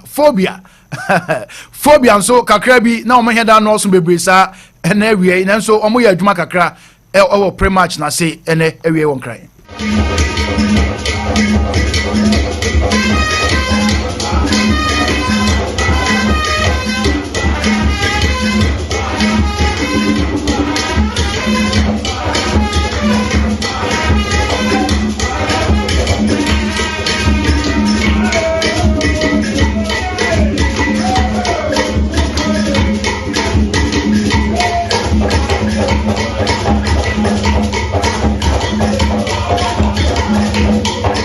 Well, ye corner free ye din komo e won kran na ye the communications director Edema Hearts of Folk phobia never say that until the bones are rotting. Mr. Kwame Opariado e wa man so Opari, good evening.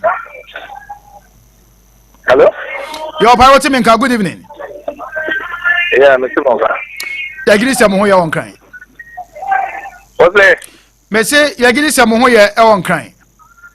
Jamia Dumia. Opari Abano Virgin Trophies. I'm say House of Folk who trophy I have for the first time. Ayana and EGN was so. It's say more that track record on ewo. Yenim commander pretty much number so says your phobia.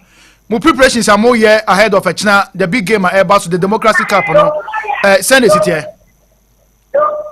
Well, the preparation the right from day one, already noticed and said we have been selected to play in this cup match. We'll be preparing to make sure that we say, I see Jeremy, I share your home in terms of winning trophies and not this is another opportunity I use to be giving as a family. They share home in the preparation there you could see even though we pretty much we are getting back to go and have our last final training, which in the next few minutes, the match will be played at 6 p.m. So we also have to train at a similar time. Senegal will be conducive for that game tomorrow. One issue, a section of the supporters need be epic clarification. House of Folk, so officially, for a player beyond to transfer there. But as it stands now, players no more ball. They just ended season. Obiaye available for selection with the exception of Salif Ibrahim Di Mariana. Yes, everybody is available. Everybody is training, and coach has the opportunity to choose from the lot the players that on Nangasa in his technical wisdom, they would be able to get the assignment than me at Mochina. And likely say the new arrivals no Shebenya some few minutes of these players, especially as Amabo Atene Ewamensa. Well, these are our players. Even though they came in not long ago, they've been training and training very well. Amabo one friendly match as well, and they've had some days of training as well. So, coach, if he wants to use them, then certainly he knows how he will prepare them or how he has prepared them. He'll be able to use them if he desires to use them. But the bottom line is that they are available for selection. Okay. The last two games between Asante Kodoko are difficult. Ningina House of Folk recorded a loss against Krobia, and all those two games were played in Kumasi. Now, Ebani say na especially supporters need to be consensus on Murezi, and it's House of Folk cannot afford to lose the third consecutive game against House of Folk. I mean, I want to say, the importance of this particular fixture ahead, Echna. Yes, we all know and we understand the importance of this game. Apart from say, the Beshegana Democracy, strength and there's a trophy to go out for, and there's also our image to protect as well. So for us, we'll fight for it and make sure that at the end of the 90 minutes, we have to make the family very proud. I must win for Phobia now. What's the matter, Wanka? I must win. Eddie Mahas now. Well, match here, we go in fully prepared to make sure that we'll make the family very proud, and it's going to be the same tomorrow. Okay. Apparently, finally, but a lot of supporters ATO and area, and I say on APTV and radio. I mean, some men are the better supporters now. Well, Madam for the opportunity. Even though uncle but they are one day at the support at the barbecue stage. We still have the opportunity to make the family proud, and that is the opportunity that is ahead of us. So let's all come to that stadium, throw our support behind the team, and most definitely at the end of it all, when we are going back home, we ensure that we will not go kicking, sir. We'll make the family proud. The security apparatus available across Sports Stadium. Game is 6 p.m. and games between Korokwane House the Ebanisana 6 p.m. What is the assurance in terms of security? Say in the across Sports Stadium obey secured after the game. In terms of security, when we went for the pre-match conference, and the organizers have given us full assurance that the security is going to be top class. Make sure that everything is intact. Whatever that we have to do will be done to make sure that lives and properties are well protected, so that people will come in, enjoy the game, have fun, and then go back home peacefully and successfully. We don't want to come here and then go back home with negative stories. So in terms of security,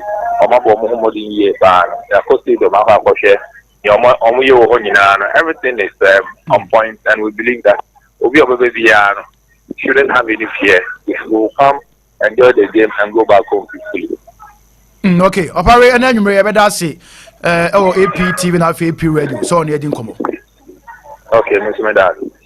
Okay, nti I know you Kwame Opariado, the communications director at the Maphobia House of Folk. Yes, prepare. And you couldn't come over now. Nti security and we are very tight. Game on and you 6. Yes. And how Kwame has games so Kwame say previous commission be transfer and see game no I say about 3. Yes, almost any mobile and you review. Recommendation. Yes. Says Jamefe Commission. Yeah. Jamefe Commission. Enti minimum the remedy aba. Big commission. After Badegbe commission. Yeah, Badegbe. Oh, okay. After May 9th. Yeah, May 9th. No. Yeah. Anu much say ye more Kotoko has games. Oh, na say India say twem yabo. Yeah, say President Cap yabobi. Last 2 years president limited to competitive games. Oh, say emre twem emra konanim. Some no stadium no any the way na stands na tie ne ade nyina no a different now. The security arrangement now no any no there's a lot of difference. Who's the first stadium na gate ni susu ane ade say aya akese any ho ne ma emre konanim Ghana ye da so tetete emre nim. Is a boy we are gede ball na twem opani.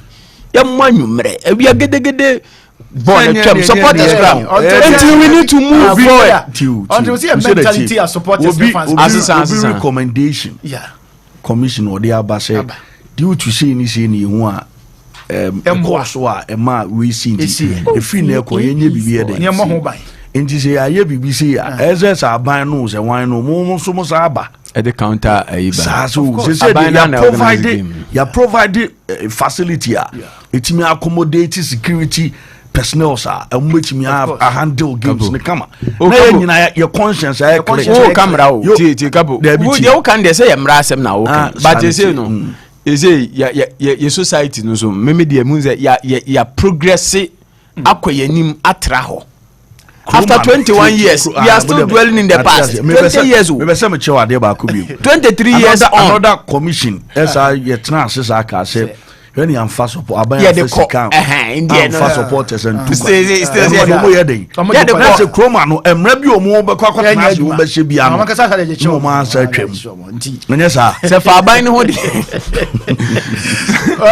aban na ya dia otumi ye ba GF organize kotokoni as game no mo ka say nwumra ka game na ekoso tamale amode okay FA Cup tamale am be challenge ya mo bo na wia say eno de but President Cup ya bon says we so parliament Capo nti nakoboy adwa china 6 p.m. Center referee Julia Tapia and ben for this big game way ashene center china oba and ekodi game no am say referee Julia Tapia there onya introduction bia onya a lot of calf appointment nti oba adwuma ye nti we a big game ba ko a ben for area man say china 6 p.m.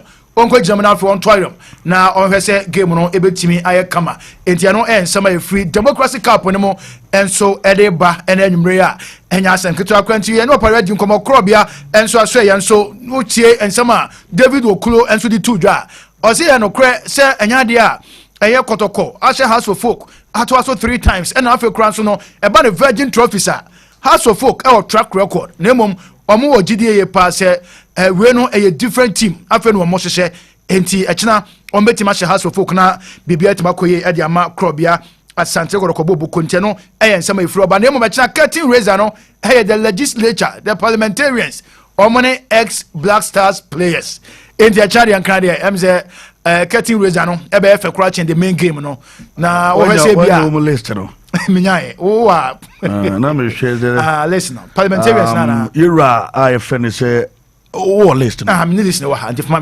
Then I'm at Bagwin bedem.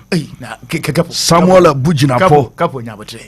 Speaker of Parliament, bet mother honorable. I'll bet mother post mamma. Who verse 11 honorable. Ban Sumani Bagwin. Yes. Samuel Bujinapo honorable. John Bujinapo also me and I'm Hama Yarega. Francis Asenso Boache honorable. Joseph Oseusu Joyce honorable. Ambrose Derry Elsu Ejim Collins Dowda honorable Collins Dowda Elsu Ejim Canada Japan Compreko Elsu Ebej Lazy Nibutupa Mubarak Muntaka ono so ebiliz na fi adwuma ni nyina chama ira keti yamon ono se muso ya no mo jama bodwo shem ka se ne edibu man small boys mo come adwene to ono bu keti keti yamon edia chira ono ni ina ki Williams oh yes and as am 27 yo was it mutise kube ono bu keti yamon mo prime minister na kati we zane de Capo be heavy we tie wan kasa list with my oh yes we mpanyufo mu nim dia mo shemra and omo shemra se be da phone ti honorable Abamba when speaker of parliament Samuel Abu Jinapo John Jinapo Mahama Yarega Francis Asenso Boache Joseph Oseusu Joyce Ambrose Derry Collins Dowda Kennedy Japan Mubarak Muntaka and Kate Hamon, honorable, senior parliamentarian. Obey anymore. Honorable Chuch Echram TV. Yabasho, Nabia coming. Come on, I'm coming. So, I'm going to young Ramu Atakwa. You see, Atakwa and Abuaso Park, TNA. You see, I know, a old drop for you. Edimi have pictures no na TNA. Wow. Sports Stadium. We Old Trafford. Echope. And Abagana no. I don't know what Chicago. We all Ghana. Oh, Ghana here. Takwa. TNA no. New stadium. Edema Mediama Sporting Club. I know what she here pa. As I'm shocking. Until we Ghana has stadium no. Ebi ananka as go those years nanka be we kakra. Yes. But we need the Chroma de mi hu stadium bia. Na me no Ukraine. Say FSI. Yeah more Takwa. Yeah. Go you for no. Yes. Yeah. Go first for no. Omaya Juma. Go face on my Juma ye pa. We Ghana. They Ghana Capo. Now we no say one ebe so. Oh, say is here the say omo divide am NSN the municipal assembly no. You see the say 50-50. Say na yeso umbe NSC vo mezo mo jehwe so. There be and your omo total control. You see no the municipal assembly no be taking control. Ben ho kra. There be tiu. First financial money as well. There's a only some for the media for the enu kwasa NSC omo be omo track record making Capos new money adimu tamale de NSC na say anati o esipon there be Aliu Mama and esipon so esipon omo ba ho pe o mbese no omo ba ho pe omo maintenance culture enye enti we dey abrofo no na ye you ana abrofo na be ye abrofo na enti ye nua abrofo enti esi ade e ka bo ya ka chama say league ni sha sia e ya ta soma me ho ta soma me ko ka se ko o ta ka se me ko e hofe we no cross traffic because e bia Old Trafford on say omo colors no so ne Manchester dia no e kama pa TNA ni gu animu na ya ugina nche say obetima shift camera ne sa na o pe Manchester mofla bia gu kuma Old Trafford bia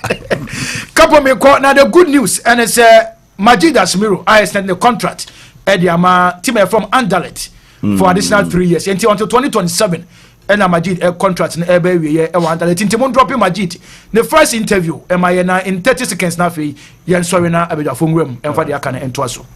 It makes me feel really good and I feel at home. Yeah, I'm very grateful because I had a couple talks with the board and I mean they were really positive and unluckily I didn't have a great season last year because of some injuries and stuff like that, but they still keep the belief in me and I'm very grateful for that and I think it's time for me to also give what they deserve.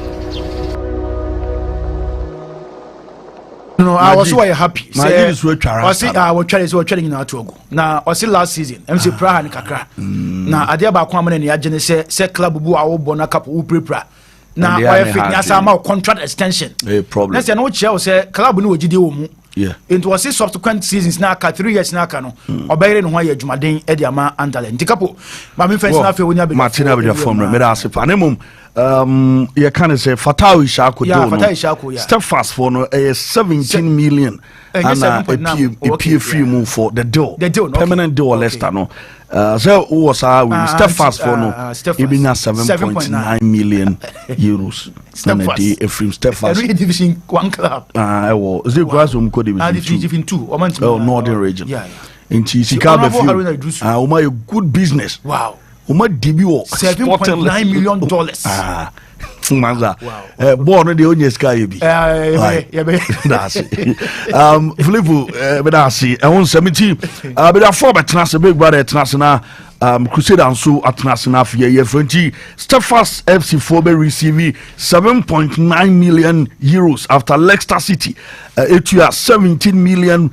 For any Fatao Shako permanent deal every APSPORTS now almost 50% sell on cross him into Uma Didi Division 2 no ya ka bosses ka oboma Ghana mpering for the do baby ana ayedi o no na say Division 2 a wonya 7.9 million euros e player wo try ni di ye a chese enche ye kra we ya born na we ni ye sika wo mu ti kasem kotokone has 7.9 million euros ebi abama we num for a player currently manya bi ana wo big ye nim komo kakra na ye nto aso na ye mon komo Ghana league num eni nsema ye run kakra. Of course Capo you need komo na upon sikasem na wo ka fasted fast sika o menya ho no. I'm not sure say kotoko ubisa question you menya bi omunye bisa 7.9 million euros omunye bi. But then the thing is say as we are speaking right now, the football na ye wo kromo hanankasa no say na esiko mpunanka yetimi a raise that standard no for most of our clubs to sell good players at that good rate. Because it is quite very bad for most of our clubs. Sorry, for most of our clubs over here in the local scene. Yeah, quite bad. And unse the Biameka say they don't have that good business and as a good football administrators are. When it comes to say you're running football club no mubi no. Steadfast there no. It's not only about say good football administration manager or managing the football club very well. But the kind of investment that acco into the football club. Team. That's what we're talking about. Ocean the investment that Elko for Accra House of Foka to be invest a whole lot of things. Kumasa and Tekotoko, the same thing. Good investment near Kum for the football club. Now I check it choir omo talents now omo first unleash this kind of talent in a good procedure rate. Born after Fatao Isha Hakube body man steadfast or bad dreams FC be boy you know. In Kakotoko 40 me you see Sabranti or Mapamuni and saying no bo Amedia Kore Amedia Kore Rocky Jamna. Sekotoko legend been a ma I'm in Kumasa Santa Kotoko. Sure. And then Rocky back Kotoko at that age I know Sansu School Otia Media or you good talent. I'm telling you, if in Rocky Eko or Dreams FCB and I said this kind of academy or pick manako good football club of Europe. Rocky the SN meet ne star no t-shirt any asamoja akra Matthew Animkujo mo type you see so handle ni ya nkwande obenyeska yeah and him Matthew Animkujo asamoja mo didi akra no sure because of good talent and good will metimi anacha akra no yeah so your football clubs no mo kromo ano the moment I will be investing into the football club no try as much as possible say you get most of these developers are metimi developing ground very well the amount. Sometimes it's not only about say who to Sikashe football club name, but then how I'll be see an natural players up, Obitima Tom Europa, ubetimi a lot of income just to stabilize your football club. And the most important, steadfast. Anye Fatawi Shahaku, anything beboa this club. Eka steadfast crime, yes, she wasn't capable ni dimbi bracer. Sometimes, who run a football club, even from the coast team. Coast clubs are krumu hanging on any even Division 1, Division 2, Division 3 clubs, even into a professional league in the boss. The ATN say you will have that one player beer. Nyanko Pond in big crazy football club now. Of course. Where you get one player beer. Nyanko Pond be used to Abrofrana Edna Crazy wo hard work now why you the football club in the amount. I've seen a lot of coast teams they've been able to make a lot of profit right from one particular player beer or selling a etima bonama nyeska. Look at Babaraman. And a keto kriku, ebe keto kriku nyine ket. It's about Babaraman. Yeah. So no nye free Babaraman. Even up to now, Babaraman making move beer keto kriku nye musikani bisanso di. Good deal. Good deal. It's about how you as a football club ube utilizing a lot of measures ubetimi edia to akwema o club no not only say we invest into the football club but kwa be fa so ubetimi nurture this proper talent and making sure say our talents now will nurture omo no in the future to come no betimi in a good deal like betimi abo football club na stabilizing yema and then Augustine Okra so okokoko ba obeba be Bechem United because osi Bechem no ba onya good deal Bechem no bebo no benya good deal nti no obebo nya good deal as answer aboa club na mama say a lot of money from the deal. So this is all about proper investment and proper development works a football club ubenya nkrofobia mbe the amount momika kakrebo democracy cup. Yeah. Now, democracy cup, no, I believe say it is aimed at a parliamentary democracy through sports. So, to me, I'm making sure say only parliamentary democracy through sports. Now, in common say,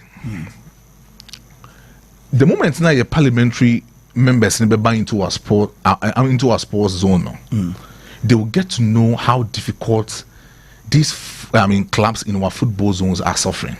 Okay. And it's not football match number bono. Right after the football match.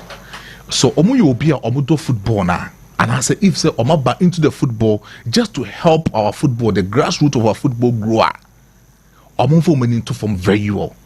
No omu shekwanya these two football clubs. If you see afas why your money even up outside the pitch, even inside the pitch. Come off us why your money even ansana game the cry say. Okay. They should take a clear look at these particular football clubs. So not pitching us. But the Omo for House of Folk any case study. Okay. No Omo share the kind of necessary things that these two football clubs are lacking. No Omo fan compare other football clubs are Omo pedigree, Omo standard ni Kumasa Sante Kotoko. And this number of players are Omo these clubs no Omo sanso ebre in all in the name of some football. And for all that you know, these football players now almost answer Breno. When we talk about 238 members or more parliament, I believe say all of these, some of these players will vote in most of their preferred districts. These MPs answer Honoma or Motuaba. So it's not only about football na house of football any kumasa and kokobo. No more no more United USA Akobo DC United in the preseason game now. I'm not only interested in that kind of thing because we've seen a whole lot of preseasons at Kotokone House of Folk. Omotu US, a bit to Germany in so many this is not about that time I had that kind of exposure, no. But then I'm looking at say these parliamentary candidates now and as these parliamentary members now go into this particular game no. So what is democracy cap? So ultimately they are unleashing the democracy in our football zone now. They should take a clear look into some of the preferred things these football clubs are lacking in our football league. And if they are able to take a clear look at that, these football clubs no FSO suffer in our Premier League. Now, you walk out to House of Folk. But then even the media is finding it difficult to even praise this kind of match. Because of how our football no, the ethics in our football no, you're losing in terms of credibility. there has been so many things that cause in our football. This is not about democracy cap as American, but I'm talking about our local football. This is about our local football. In the season we saw a whole lot of things that occur also in our local league. And this number of things that occur our local league, and most of these spectators no cramp ekondo senke ye kakotoko ni house asem crampa in go beka so mo stadium akohe match ni bi. I'm telling you for a fact. Because oka back one spectator and one football loving fan ebe descend yakọ most of the things that occur so in our local leagues during the season anko ye. 1, bad officiating. 2, scandals, betting scandals. Players you chebi. Now central phones who chebi. Now football people who chebi.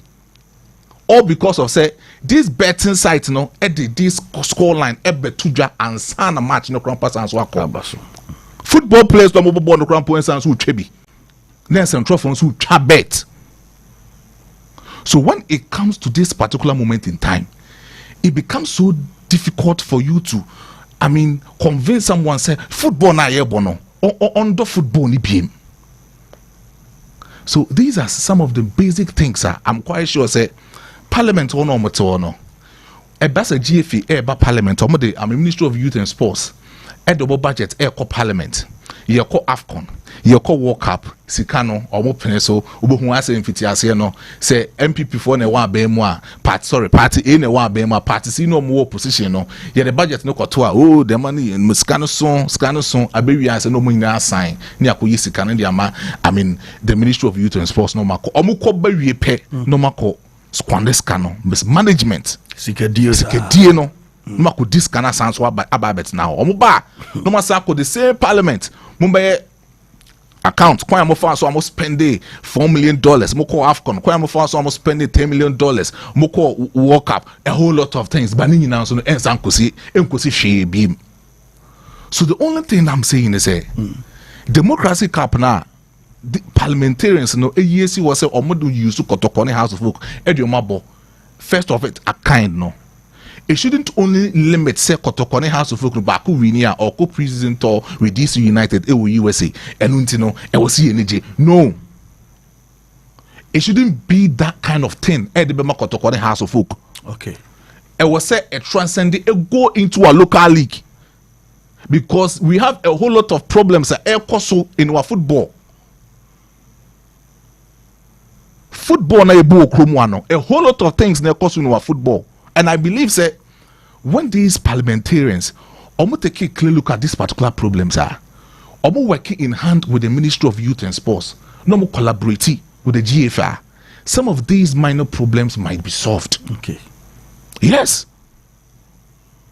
It solve these issues with the small, development and with the small steps taking ahead. So may imagine say, manner is serious. No matter okay. So it shouldn't only limit to the exposure of the Makotoko and the House of Folk. Oh, Jan Kotoko ni House of Folk no. Obe this kind of prison BHM this time around. Football ni ebu okromu hano. Say na intino. Na be develop the game than we know. Say omonya dey be develop the game no more than the omoye. Yes. Ode anya so omonya but ode say enfan say football ya bohu de rules are omonte. Yeah. This time no the tournament na ba na say democracy cup na ba no. Omonfo mani into form. Omonhwe. So mo yempani for ma school. Yeah. Omadwin ma do. Omonfo mani into form. No monhwe problems are two biggest clubs na ometimi aka chom so mebo cup no. Omonhwe problems no omonfe mo no. No mo fan compare the smaller clubs no mo kromu ha no. No one share the other problems almost with him. So Kotokone has of folk face big problems and no one can swear. Wow. But just my make of course my chassis. So it shouldn't only limit to the exposure of the Kotokone House of Folk no. No share in general. Okay. No more collaborating with the Ministry of Youth and Sports. Not GFA phone so form rem. No boy football because your football na ebo okromu ano. Omo no mo shemra e parliament. So who the due problems now you face with Krum Hana, I tell you, with the little things when we go into the parliament, football will become one of the greatest assets in a way so we boost the economy in the football in that kind of sector. And yes, idea democracy cap na yebono kotokode house of folk no ombo ne sa akwa enkosi hwe. Oh, but I say Crusader brain now so far odi ebra na yen nkomo kakra ni nyina no democracy cap na the nations wombly. Nimre umuso mbeso nkane ano. Here born that fall light. Very good. Yeah, didn't come over. Yes, Capo. Eddie, Mr. Lemon, sabotage me pacho bibri. Well, Capo, my Minika, I wish me aminia, Patrick Yani or Accra, Dansuman, eho, ena Patrick Yani, ewo. I mean, wishing happy birthday. But Yamenka on your kese. On you fradumu kwadumu, menini go way back. We've been through a lot, but kakra nyame de eko and me assure say bibia be fine. Patrick, nyame sure pa on your kese. Happy birthday, bro. The dawa kuma subia no nyame na no enye emfa emma. Happy birthday once again, bro. Yes, abani. No krene say takwati ni park no hu ye ne mani age pa. And say adibi koso it's sad, but as a Ghana no yem fire dream koso. Say and this week a CAF release list of approved stadiums are Africa Hanum. Yeah, weekend. Yes, and the sad thing is that so what in one Ghana the year one. Say oko South Africa omo approve 11 different stadiums or South Africa 11. Of course, Morocco as it stands now is 6. Unzo muguso year renovation for omo AFCON be hosting. Morocco kuta 6, Cote d'Ivoire ekuta 6, Cameroon ekuta 4, Equatorial Guinea ekuta 3, Uganda ekuta 2, Ghana ekuta 1. One no cry no. One no 2 no. Oh, Uganda O2, Zambia O2. Zambia. Aye. Ghana ya 1. One no grass we move feel. Them ka say one nimpo no. Ko mo feel. Under conditions as a ya lower certain standards. One nimpo no game oba so a ya ko paint ne ya ba be spray so am na ye green. Enti so talk akra bi gu so a players no tough on pe won say just na ye green. Adan ye ho sa. Me I'm just hoping say takwati ene na abano. Maintenance kuma a problem kese pa no say me say nya pictures na my maintenance exactly the point, because social building the structure ni problem but maintaining it, because Ghana ni wa hanum na 2008 yenya esipon yenya tamale Kumasi ni Accra ho and then na ba be say. And interestingly social training pitches na ECC na unse training facilities because for the schools they are in shape. Unse training facilities no musisi no media dem de mani ahu de ni nyina no are in shape. Se ukọ Pajo se Pajo na obi training ho Pajo pitch anytime be green. Yeah, correct. BI correct. KUST Pajo come pa, because it is in the school name maintaining na there. Was anytime be correct obeko be in shape. Yeah, school name maintaining. Oko Pempe College the same thing. You na me call ache West Coast and them real match. But this three I make me am di me near kwa share anytime be they are in shape. Chese schools na are maintaining it. Edient na national one na you all the resources need to be maintaining. National one na you all the resources available, state resources need to be maintaining. But in Kitinkiti na yema various schools no. Ema teams ni ko training on the schools need to be maintaining. Adentia. Enti we takwa na abane de. Takwa mpeni for NSA for mamu for money mama ne nam hokra. Senka we any partnership bia ni bebia. Mo amu hwe kwan be focus on maintaining no. And pitch ne de yadia ehia first thing maintaining the pitch. And atakwa nso de unse nsuo to kama. enti no bia maintaining the pitch there and share that any problem. But Ghana no yeah their first 1 year 2 years no uhunu correct ekoye nim na esei bibia no a mesi kromanom minim facility at 10 years ago na efa enokwa abese ehunu the same thing bia the obese ehunu say the same thing na ya add value near private properties but the year state property bia ni ho a said the net 10 years ago no enewdru on ma that's when the state ni mu da yakoye nim no ne bibia retrogress asoman enti no we de yes for they should maintain it well said they are going for it betimi edia boy I just hope say be the next inspection crown be a car baba hwa betimi nya approval no na ehon so yenya e bia mini games ni bi betimi akọ no me sure say nke no crown no approved that senka e bia from Samra boy to Kumasi ni Samra boy to Takwade na nkewa senka we de nka Western region wa yeah ka aboy ombetimi ababe ball games no otakwa eno kra beboa supporters ni ade sure rather than say omo edebeba Kumasi all the way no enti no we dey good. I just hope say you be maintaining because the problem has been maintenance culture and sadly we no I say omo mu di animu me say omo shut down because offer every social studies book every government book be abekan bia no ye be state problems e Ghana bia na state wom professors ni doctors imana mu twere say books yi ba mo nso ne adi dwuma de ehya mo nsa ye de mamo a poor maintenance culture no ma sa amana ba enti a chese mo sheda enti this time there Takwa stadium no ye be so mpanimfo omo hu kwan be fa so on be maintain ni say ebia even the builders na Go Fields Ghana omo akura be je maintain o ma de a komonye no ma nhwe o ma de so it will be better since ye be jama o man no ne asaba be say no ye destroyers emwa backup democracy cap no ene nyema ekos no unse kroma no bibia about sports no any krobia na sports etumpo akona nimbia no it's about legislation. We need to make laws ebeboa a protect your football any your sports no as a whole.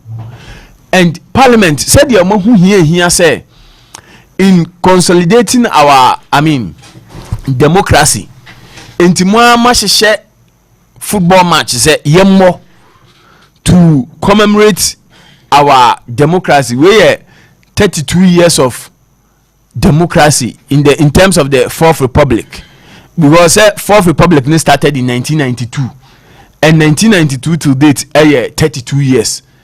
And to commemorate that and a democracy cap say more a good but said your mom say a do baby to foster unity no ye hear football and for that matter sports no legislation about sports no so what say idea here mo me kai say the sports bill na sports bill or parliament was more a passing or my pass there but the key components of the sports bill that is funding free funding for sports and it is something that my advocate here say yes sports no you hear government intervention in the sports and you hear intervention in the sports yet to me parliament in free because parliament ne shemra about anything they work room ha and for parliament ebia they need to look at it say any company bia na obe investing in sports bia na e say your man say tax rebate or say etimi di man we must make laws to say ebia obi ekra footballing equipments and sports equipments ba in terms of duty obeya no I say etimi tesoma say we a football club now we cry equipment bi dia ba ya ntesoma because ni nyina no ye can me say sports no on the number of youth sports employ with Chrome Hanum, you have no idea because it's also your Premier League clubs in Keke. Na club biano register say 30 players mboa every season bia the fans club biano 18 clubs in the Premier League no kwano me Division 1 Emebo Division 2 obia register 30 players for the Premier League now, mame and more calculations is here.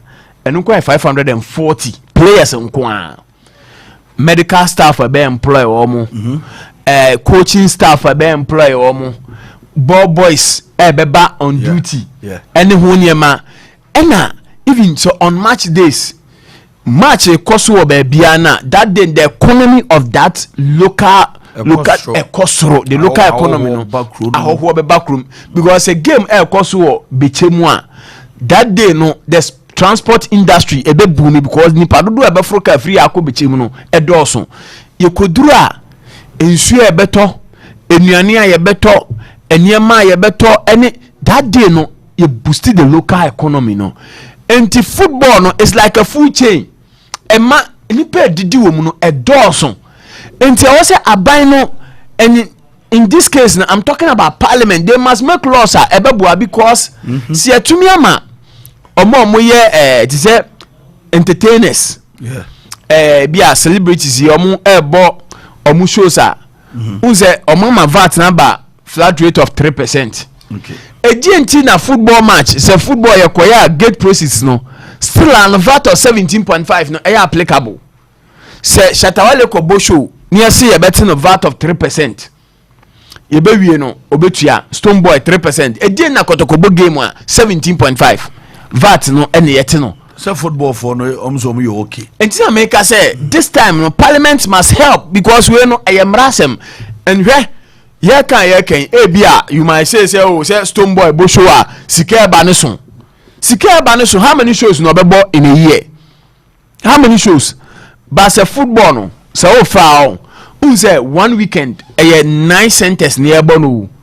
Every week be an nearby football match 9 centers no be a better VAT and to say 3% across the 9 league centers no be a better be and to the kikaboom at the end of the year ubetimi a quantify who the amount of money football contribute to the economy and where ebi abeka say yete so a ebeba from si yete VAT no so aban invest in the football the ebema ebe boost the economy kroma kra say clubs ni sika Capo they will pay players well best players in the league no ebetena krom ha and no in return no ebema manfo aba stadium aba be hwe ball no and say kotoko bobo baba yara na stadium ayema what it means is that edana ban sika beti in terms of VAT ebekosoro anamboa yeah enti no say baba yara ayema Accra Sports Stadium ayema Bechema ayema Takwa ayema Samra Boy ayema baby ani ayema all because of stars we league ni and the excitement omu provide here abansi ka ombe nya in terms of taxes enkosoro ebekosoro and ono ne taxes ekosoro no drivers no ni ade omu nsoso no omu edi ni pe ba stadium ekotu amfro no so bia no etofu indirect tax ni na no se beba enuane ebeto drinks ebenom ne sa dey no ni indirect taxes ni nan entino aside say unya direct tax in terms of VAT no indirect taxes nso no aban be say nisika wom entino eho ye avenue we must take a critical look because ye game no it is dying and egu and eho say aban bem me say clubs no enka we enye say sikasem na ye ya enka parliament frame mo say mo mebobo na mo so maka acho mo say ye mo manye we ya ma ya yenso ye mo president Capo duru a clubs ni mirika be kwa akobo ye ba yeden ye ba she president en munyam enye sa one day 50,000 ni 100,000 o me de be mam no nko na o say clubs ni interested o we mu so ye bargaining chips ni bia ka o mo frɛ mo say ye bebo competition na maka achiro mo say mo bebo competition mu hia ye de aba bebo mo hu say ye so won fa so enti at least make laws ebe protect yenso ye game ni kakra because they say no the way ye game na ye na akwaya say wa do sika shem no pa agro na do sika shem any ade ye kan say steadfast ye honorable Haruna Idusu dia say see Fatawu Shai kusika ebe say wo kan oba benya so mfaso and at least his sin say football no mfaso ye den ewom we invest here e mfaso beba honorable Ignatius Bafo ewu ansu kuta nsu atreman onu so hu enti I was say omu nyina no they must come together and Fatau Sakusika ye Kenya honorable Haruna Dusu Babaji abani team yi oje obetua ho tax o se ni nya ban benya ska ni bi tax beba boys ya ye ton mo kwa ama no ne ne ade ni nyina aside taxes a teams ni tua no boys no konso so a sika busumi bi omo send ba fie ene ade no foreign remittances ni nyina no sa ban nya sika o ni nyina taxes no enti no say invest in the sports a ayade a ebebo antimedie oko South Africa companies are investing in sports yama tax rebate. Germany the same thing. Enti Germany no some Mercedes-Benz Arena Allianz Arena obeko BMW one company bebia signal do na omudo omdia to stadiums no enye kwawo eye because of what they are also getting in return. Aside say omubo omudi hu dawuro no omusanso no enya bibi by way of say taxes ne ade no yetete so the more because they are investing in certain aspects of the economy. Enti ye kan parliament multi organize game baso. Yes, the winner no be call DC United na kwa akọbọ ni nyina na eye, but make laws are a be sustainable ebetimi ama ye game no going forward no ebe ya akono biem na sanso asori because Ghana Premier League no, it is dying. Opeso who say your football no amanfo ani nye ho a. It is not just about stadium nko na amanfo nko. Odi opa enye ye nko ayo show no across all sports station bi ye sports a odi e ya ko Facebook no na hwe viewership when they are doing the foreign news.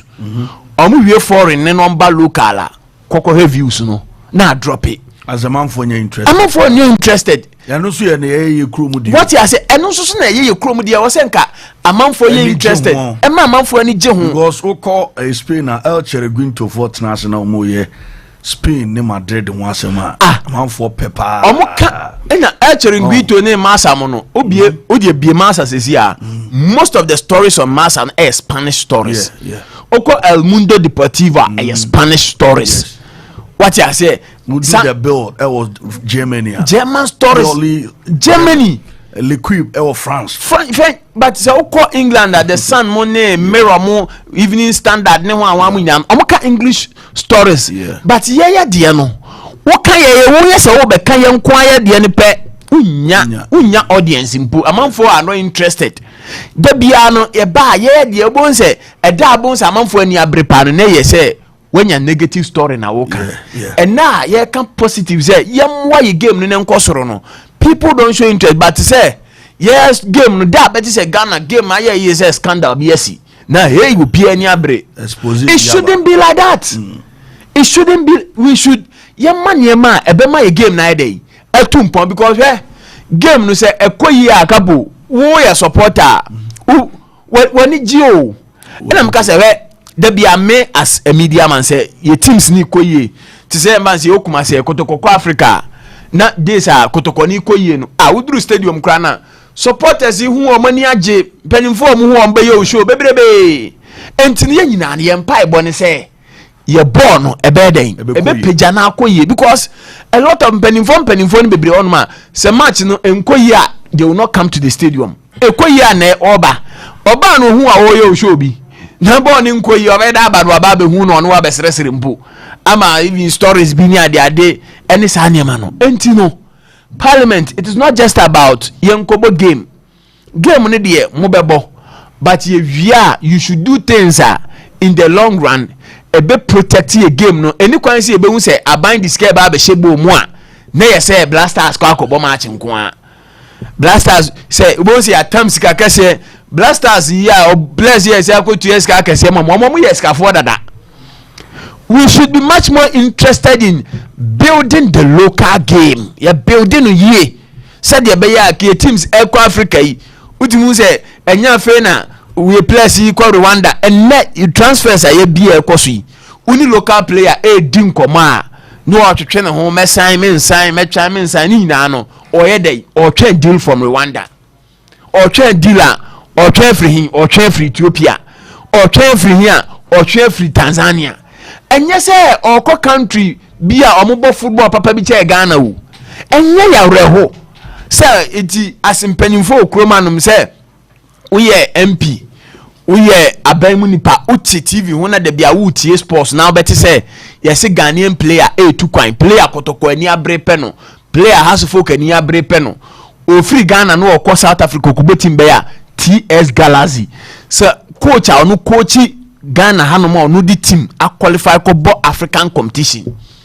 o free Ghana ko se me ko coach division 1 enya wre hosem entino di e wose ye sha se ye betutu anamo a ebe bring your game ni back because your game ni say no other intensive care your game no oxygen sin so ya nhwe ya your game no obewu na owu so a other emergency ohia I mean your game no say ya peja game na game ni bewu na wu so a ye nyina ne ho be kire e bi ene no wadwin be say na say national teams no kwa blaster ne ade no players no omo local league yes but because again tin say under 17 egu ya under 20 no dey tin egu under 23 no e honum nya local players na ebo and the player no on mature okrom hawo no ko kane no so be free amano ne ba oba no oni local player ne ba be compete eno mabo ye ko mali 2002 says that time general circle for no mugino mo na so mo ne foreign based players ne pre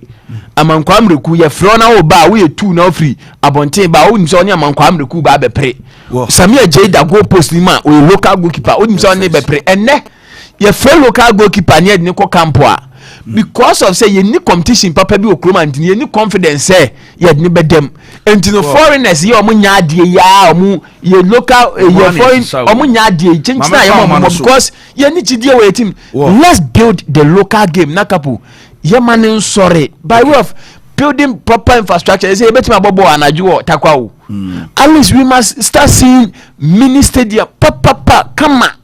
So yakwa ma no so ne mo nkomo na ye betimi abone mum ne bonu mu no ye bo nyina ne ye hwe so ye se de be boa ti edi DJ Carol say minye birthday we mano was happy birthday to Abigail or your worker with Janet and Sons.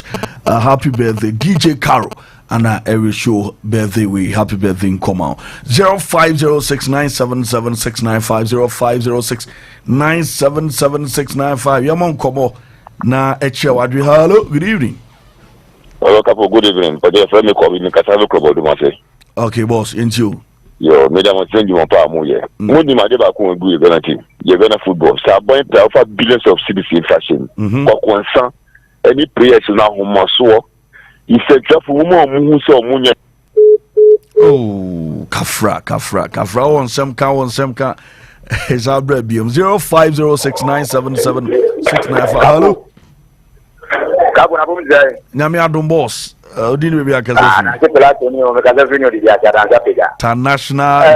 Capo mata e di ya coach won pa mo to le die. Edamasi. Okay. Na Capo. Di bremo mamo o pan react ma wo kan. Se Ghana football bi no. The 66% in terms of mo Ghana. Okay, dey tia. Wow, do be sa u ta na ga die. Because what mean ma foreign news, no ma panels, no me to the foreign news. Ah, mon ya 5 minutes, them na me come news. But the big one is man and drop on am year man. Who think what the protocol but you training. Some of the so who be ban you training them say we need the protocol. Yeah, correct. Okay. But when you work on how many times am we start the whole week, you know. And now because the Premier League in Ghana how many times? And the so called football people, you know, couple who know football in Ghana. What you say? It's about 3 or 4. I don't want to some football news. It's about 15, you know. About get one for the 10 cities, 60 cities. That's the training more Ghana. What happened is no football. You know some of the Tramoka. You have to Ghana football, but foreign yard also. The man no look at. Yes, you use your phone and your body and here. You don't want to go. Down to the head, they have to go in your couple. When I'm going to make it, yeah, that's anywhere we are. Thank you very much for calling. I'm also a drink channel. No credit, minimum. Look, I know so you are. I want some more deal. You won't can't you no more fan for me, Shimra. In any be bra, baby, and what you might be. Oh, Frey will be Krazu. What top player winner, no cre. So I catch us my talk cry as him. But Oko internet na Chelsea at all, Bega Josu, Renato Vaiga, a torn in it here, and we easy no afano be boom. Nico Williams, ne bass and semi, ye knew by the BI the Biba. By Kotoko top player, has a top player, will be Brigamano. Eddie, this is how she man, no man, the bread door. Hello. 0506977695. Yamon Komo. na yending common anyway because the higher and the MZ said all Canada no cre would be pa yeah foreign do. Hello.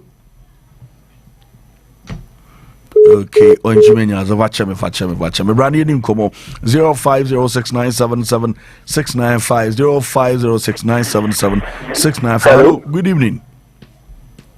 Good evening, sir. Boss, we didn't be back as every. Okay, into you, boss.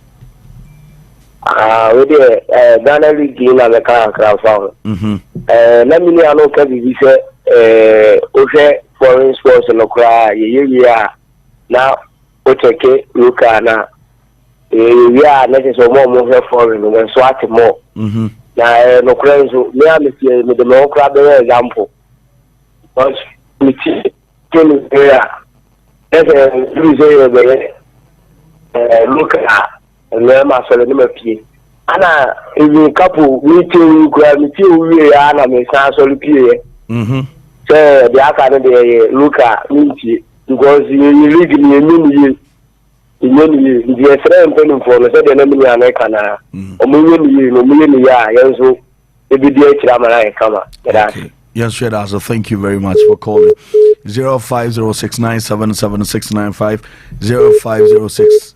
Yamon Komo na Asemo, hello.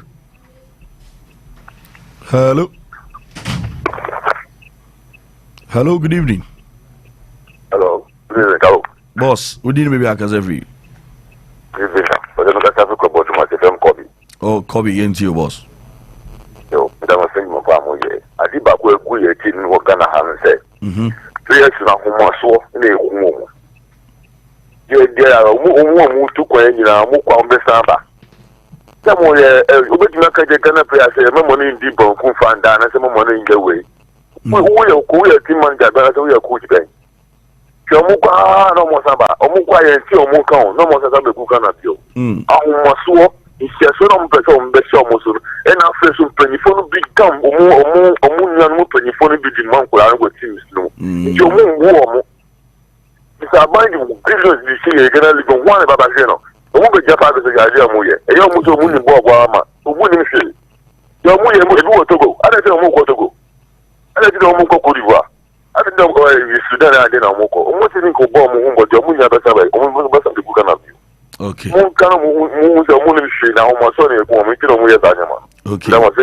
Yes, we are there. So thank you for calling. 0506977695 0506977695. Hello, good evening. Hello. But what did we be as every? We did the question because every time I boy. Okay, boss, into your way. So, Capo. The Radisha Mupane, you are the mood, you know. Amen. Kaka mechanic said, yes, sir, Ghana and penning for no. Okay. Yet, Aquatia the park area. Mamma won't find my NS4. Yes, Romupa, a pomacho. From the man S4 best saying, or yes, some of the man S4 Momo walked out and I said, CC. Almost yes, you be who's out to beat me, you know. Eddie, my yes, Romo. Momo farm, yes, sir, on the Takwa for no mamma, on where statement in Gano. And share TNA partners so that boy says NS4. Nagana Legends, the time you see a young full no. If you are Ghana, you are Bolega, you are Bijou. Comment here to swear as a comment in Kwani. You are Ghana Legends as a commentary. What you go over here about the credit number, you could have a support team. What's your chair? But England, they bought what TV, Unyasha. Say the bar for 30 years, Unyasha. And then I leg no. Okay. And yet, be also count. In job, we need a bad power cry, easier.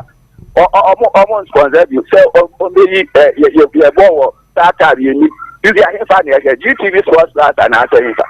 Engineering account of our leg in the Okay, thank you very much for calling. I'm just watching what you pa 0506977695.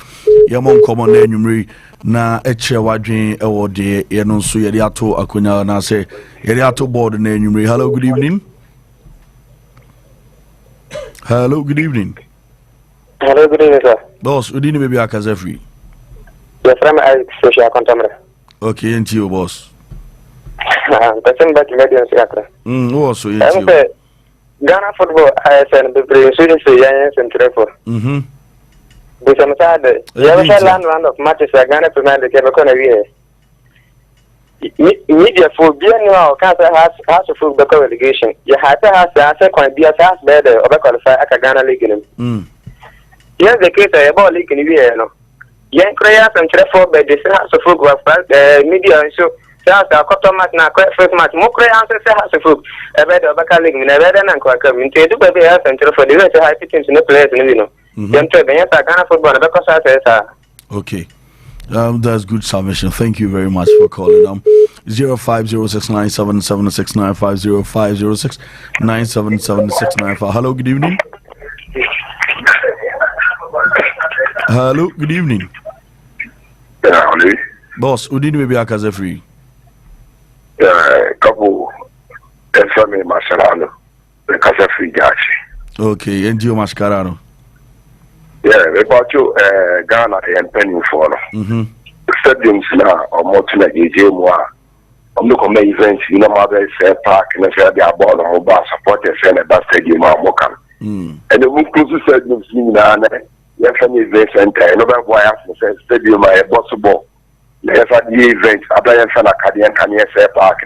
It's interesting park again, you got the Kia Bo, FIFA game, and the card game, and I'm going to say the Magana. Depending for motion needed and found. That's it. Young straight out, so thanks for calling him. So producing Fencina, Yen paving way for news at 6 now. KW and boss lady Metwa, so no Siakas Yepavapano, so Michael Santasi, champion fashion designer. I'm stylish, Michael. Sebi Biabo Kore, my Kone wifey, Mrs. Opoyen Chamun, family Nina. Na, yes, sorry, Big Brother and Ka, Oti Crusade and Ka, and our Philipo, so the local news and on some Somo production, a answer champion producer. Why a Jumanina on a Dembaba need a display, Mona Mobo Juman name ready, and I come so directly, brother Andy team MCR or Mobo Juman, Epa, MIBB, Kamidin, Eddie Capo, the Supremo, the Shishis man, Shish, no, I just Kumo, Yami Admochina, Yabishama crowd.